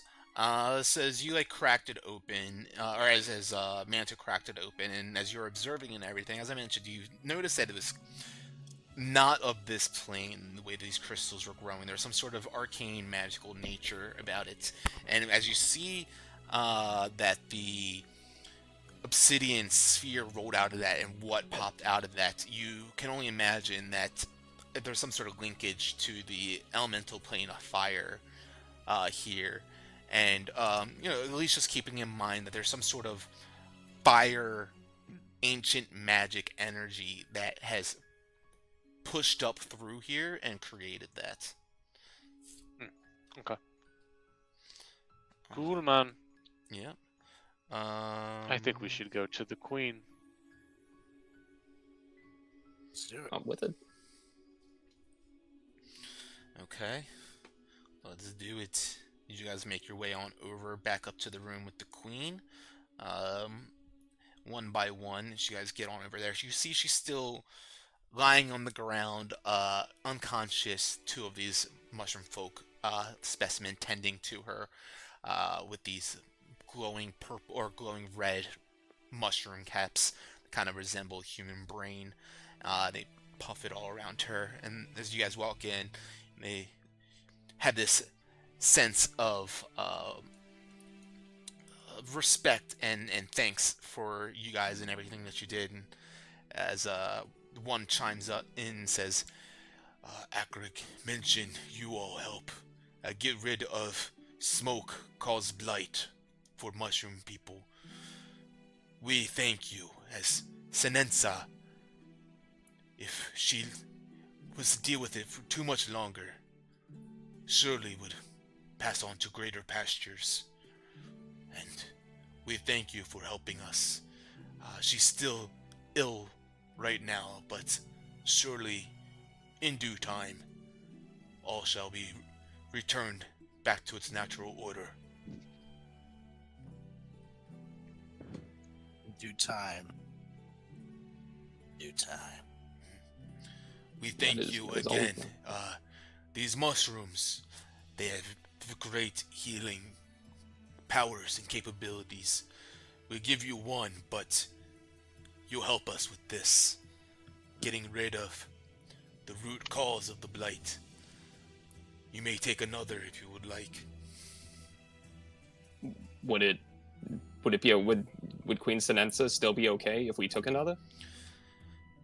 With the cause eradicated, rooted out, I think we should be, as they say, on the up and up. I like give him a thumbs up. I'm like, that's it. He's got it. He's got the saying. Yeah, I will graciously accept the second for us. Yeah, reaches Rick's on just over to looking the at pile. ceiling right now. Yeah, glowing fungus everywhere. Reaches over in the pile though and grabs the one, a single ruby morel, and hands it back over to you. Derek, great alchemist, as you call it, he will help you turn this into elixir. We'll make sure he does. Thank you, and he'll be in touch for the future, I'm sure. Thank you again, and give Derek our warmest well wishes. We can do that. All right. Who means? Just anything else y'all want to do? Anything else y'all want to check on?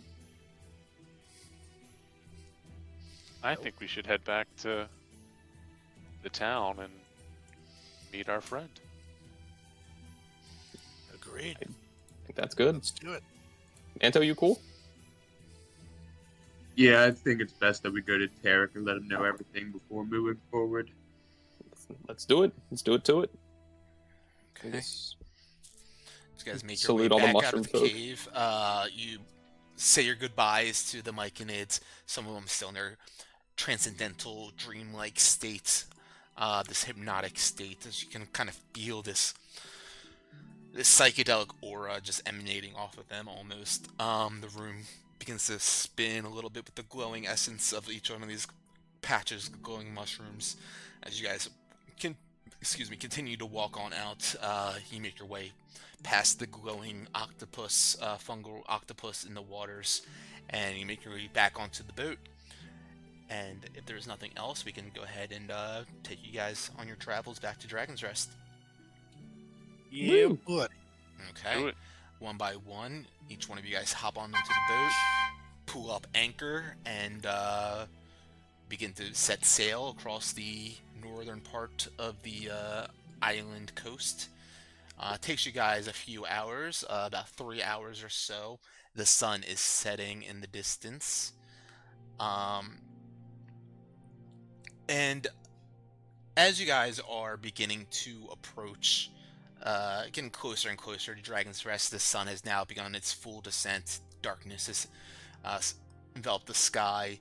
You can see, though, the sky is clear up there above the island, and it offers a very stunning view of the heavens as you guys are on this boat ride back. A very peaceful ride. There's countless stars shining against the void up there. And as you guys are just enjoying this moment, you see suddenly the sky is marked by a movement. As you see a shooting star just arcs down towards the distant horizon, and then another, and then another, and then more and more and more, just creating this wondrous storm of light, this dazzling display that just fades away as quickly as it came.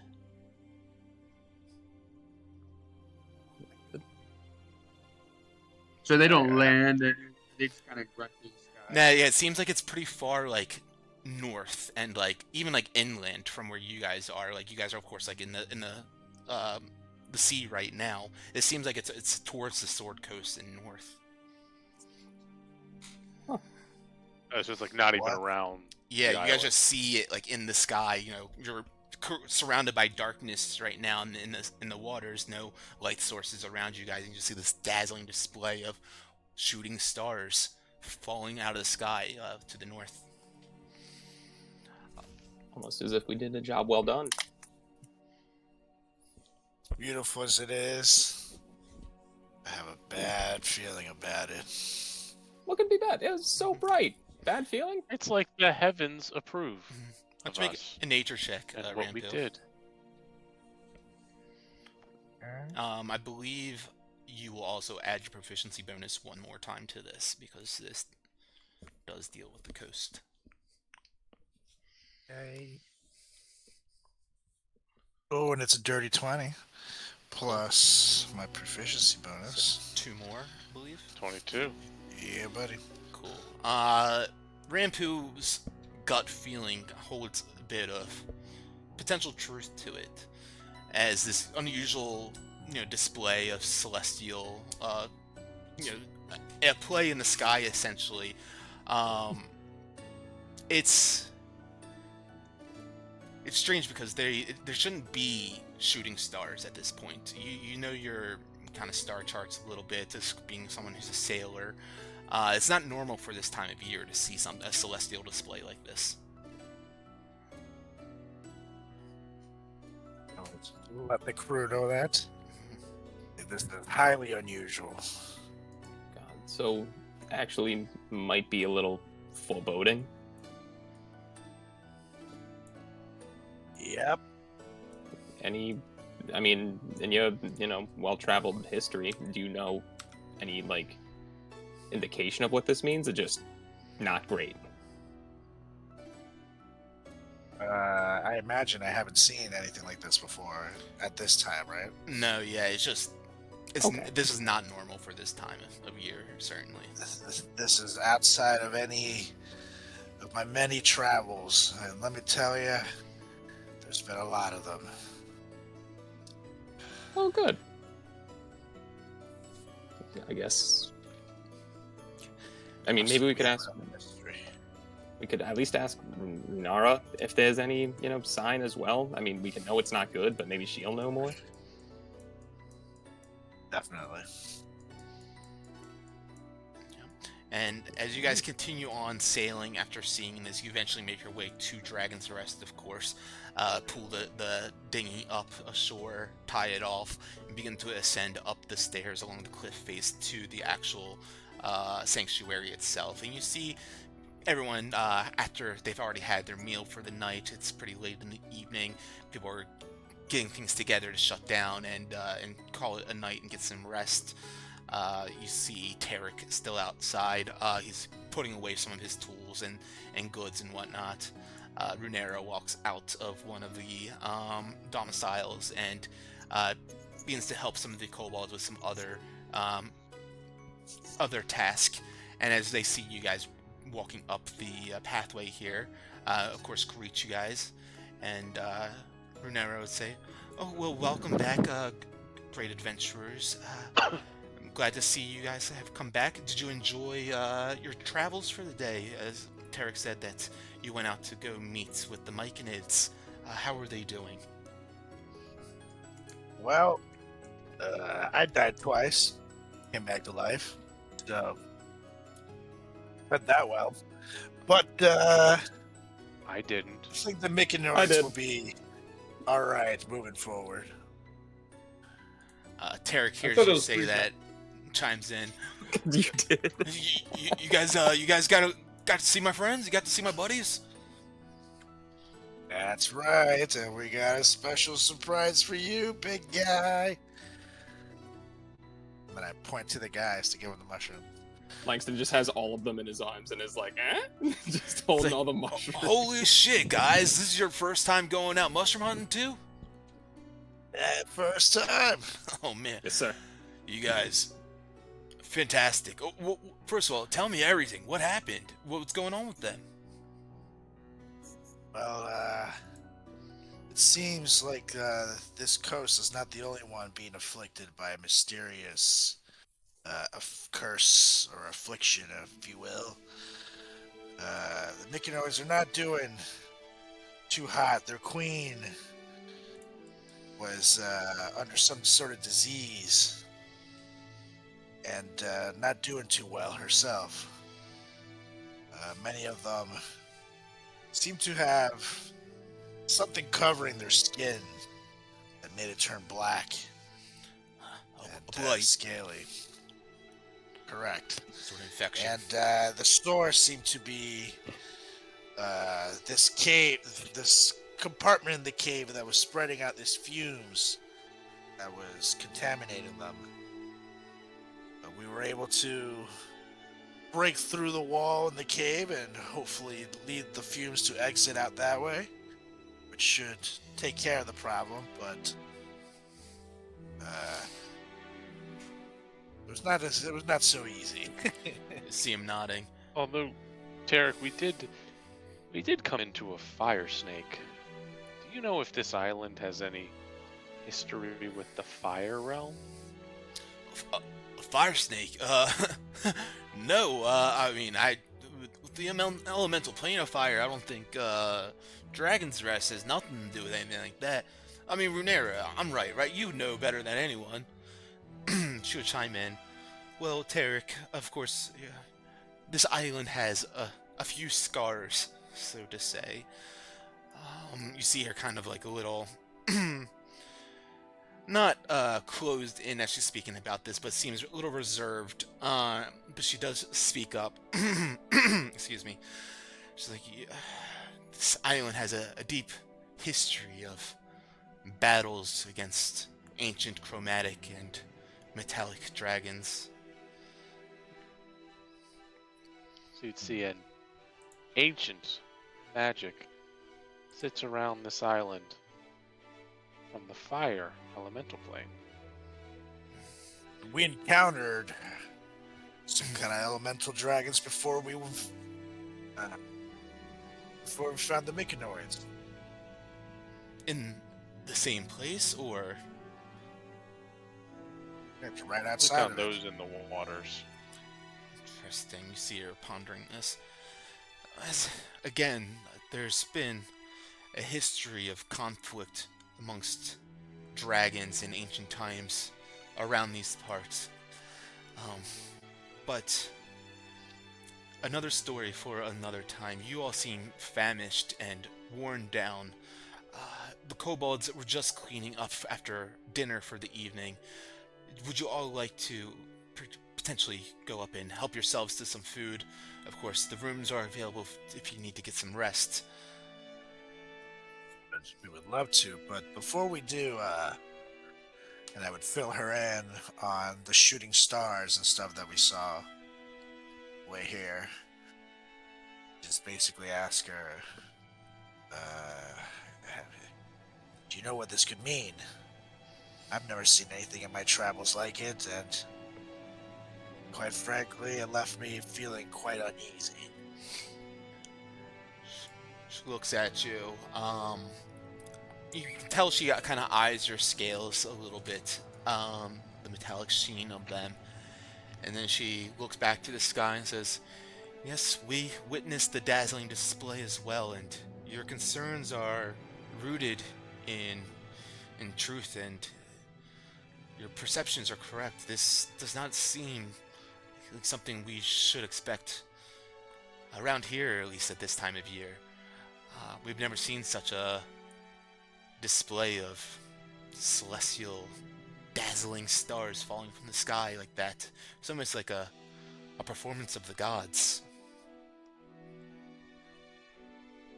I raise my eyebrows at Rampu, just like, you hear that? Gods. That's exactly what I'm afraid of. I tell her the direction that everything was pointing to.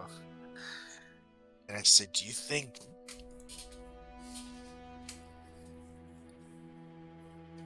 that means anything? Do you think we should follow it? Perhaps. I think a lot of things mean a lot of different things. I think the fact that the four of you are here right now, at this point, when that happened, to me, is purposeful. There is reason behind it, whether it be divine or just pure chance. There is a reason behind it all. And you said it was that way, and she points up to the north by the shore, or in the direction of like where the Sword Coast shore would be.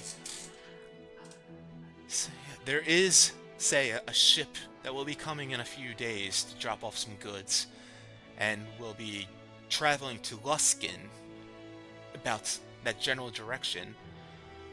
Perhaps you all could seek travel with them and investigate that a bit further as well. I smile big at the thought of another boat riding adventure. Well, crew, sounds like we have our orders then, huh? I will To the say, seas we go. the ship coming within a week's time, along that time, we would still think it's very helpful if you were to go investigate the old shipwreck on the north part of the island, the Compass Rose, Yes. before you leave, Not of to worry, course. my lady. That's still a plan, of course. I'm very curious to see just what the correlation between the shipwrecks and what's going on with the Mykonoids is. I have a feeling there will be something in common, and boy, the curiosity is just getting too good of me for me to let that mystery go to waste. Certainly, I can tell that you are one that strives for answers and will not rest until you get those answers. And with that, of course, I deeply respect. Thank you, my lady. Of course. She looks over Now, at Crick. Yeah, go on. Continue. No, I was just gonna say we're gonna go eat. Yeah. But, so go on. She looks over at Crick and just says, and you, my little friend, you are certainly meant to be here. Just kind of raise my eyebrow. kind of stare at her for like a second too long. You're gonna have to elaborate on that to me. All good things in all good time. Please, the stew is getting cold. We do have nothing but time. I guess we'll eat. You guys just notice how annoyed he is at that. No lack of answers. If before we head up, I'm sorry, Yeah, I don't want to add more please. to this. Are we good to drop off the like mushrooms with Tarek, and he can like Yeah, so like overnight and he, stuff? yeah, he'll take everything from you guys, absolutely. I'd imagine, yeah, when you show them to him, he kind of collects them all and takes it and say, guys, might take me a couple days to produce all of these. I wasn't expecting all of this, but I'll have a little bit for you tomorrow, and maybe a little bit by the next day, and then if more is still lingering after that, then third day should be everything good. But you guys got me, Fantastic. got my works cut out for me for sure. Hey, 2 ruby morals in there. Make good use of those.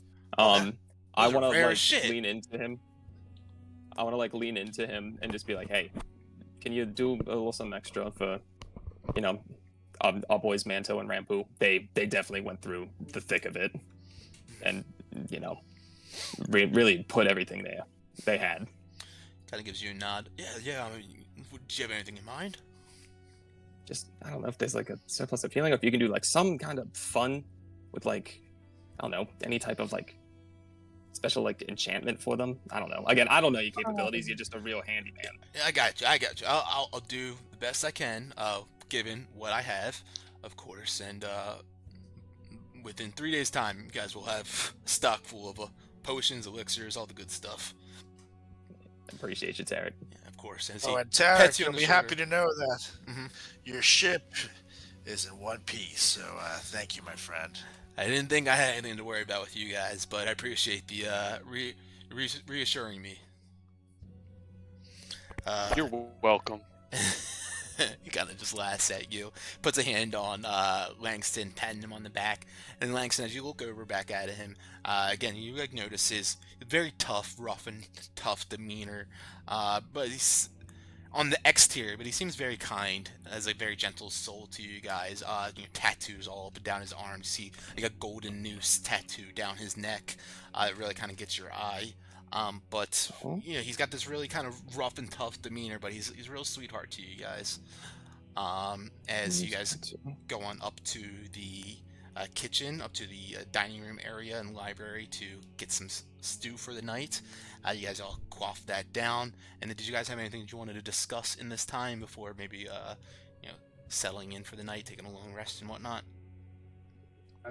As we sit down to eat and stuff, You guys over there. normally, me as captain, I would be eating by myself, but this time I sit down with the crew, and I look over at Langston, and I say, Langston, and when he looks up, I just give him a nod and say, thank you for saving me today. And I take a chomp of mine, you're a good man, and I start eating my meal. It is my pleasure, Captain. I'm happy I was able to help everybody. So, you know, I'm happy you're still with us, and hopefully I can, keep doing what I'm doing so we can all get our answers. It's what I'm here for. If I can help you guys along the way. All right, don't One make more. it a thing. I'm Go just back. trying to be respectful. Incredible. All right. Manto, anything from you? Nope. All right. Crick? Crick's just sitting there. You guys kind of notice him. He has 2 bowls. He eats the soup. He chews it up. He spits it in the other bowl. He just keeps doing that. You got a spit cup for your soup.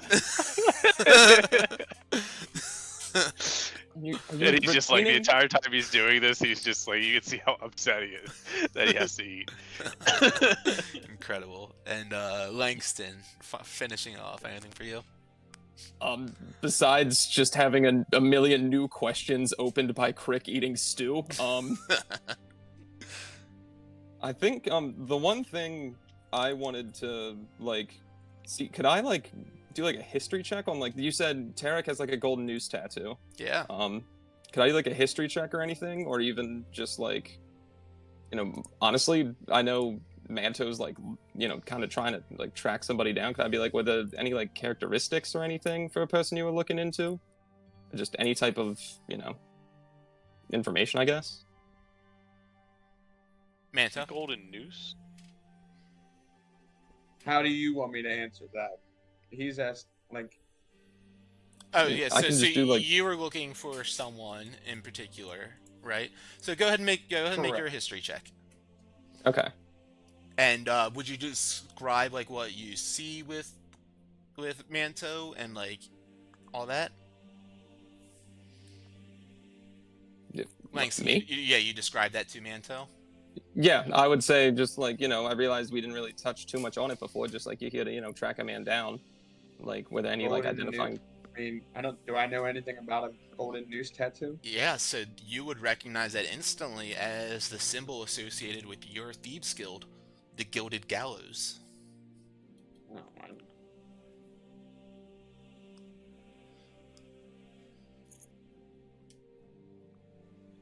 Okay, I was to roll a history check, right? That was for me. Correct. That 11 to was roll. that, Okay. but because Okay. you brought it up with Manto, and because he knows what that symbol clearly is, because he's a member of that Thieves Guild, he recognizes that instantly.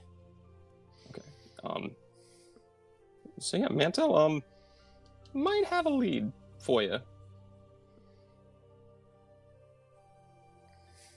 Who's that? So was getting buddy with our potion wizard Tarek. He had a tattoo that might be of interest to you, and it might have looked like he had a bunch. One was like a sea hag, something for like the bitch queen, and then he had like a gold hangman's noose. Good note taking, Tommy. Love it. Does that resonate with you at all? Maybe that's the person I'm looking for. So this could be good then. So before we potentially interrogate, this is just a bug in your head. Maybe we let him do the stuff for us because he likes us right now. Then once we get our, you know, stuff back for the hard work with the Myconids, maybe we ask him some questions and get you your man. I like that. Yeah, he, from stories that I've heard, it seems as if he's got a lot of, say, earnings that he's, taken, and, I'd like to get my hands on that. I think we might have a reckoning coming for him then. Yeah, that's for sure. Cool. Beautiful. Yeah, and then I think I just look again, just mesmerized at Crick, just alternating bowls, and just like, what in the hell? Incredible. After a few hours of watching Crick slowly do this, you guys are passing out, elbows on the table, palms on your chin, or chin on the palms at this point, as you guys are eventually like, all right, we got to go to bed. Each one of you gets on up, makes your way over to your rooms one by one, and settles in for the night. And we will pick it up here the next time we get together. You guys can go ahead and take a long rest on your character sheets, and we will see what happens the next time we get together, as you guys, are level 2 now. Let's go. Let's go. So good. Beautiful, guys. So good. Awesome. Great game. Appreciate it. We took care of some business. Anything anyone has to say before we close it out? Good stuff. We'll catch you guys probably next Sunday, unless we squeeze a shorty in this week. Look out for those goblins on the stairs, and thanks again, everyone, for playing and watching. Take care. Good.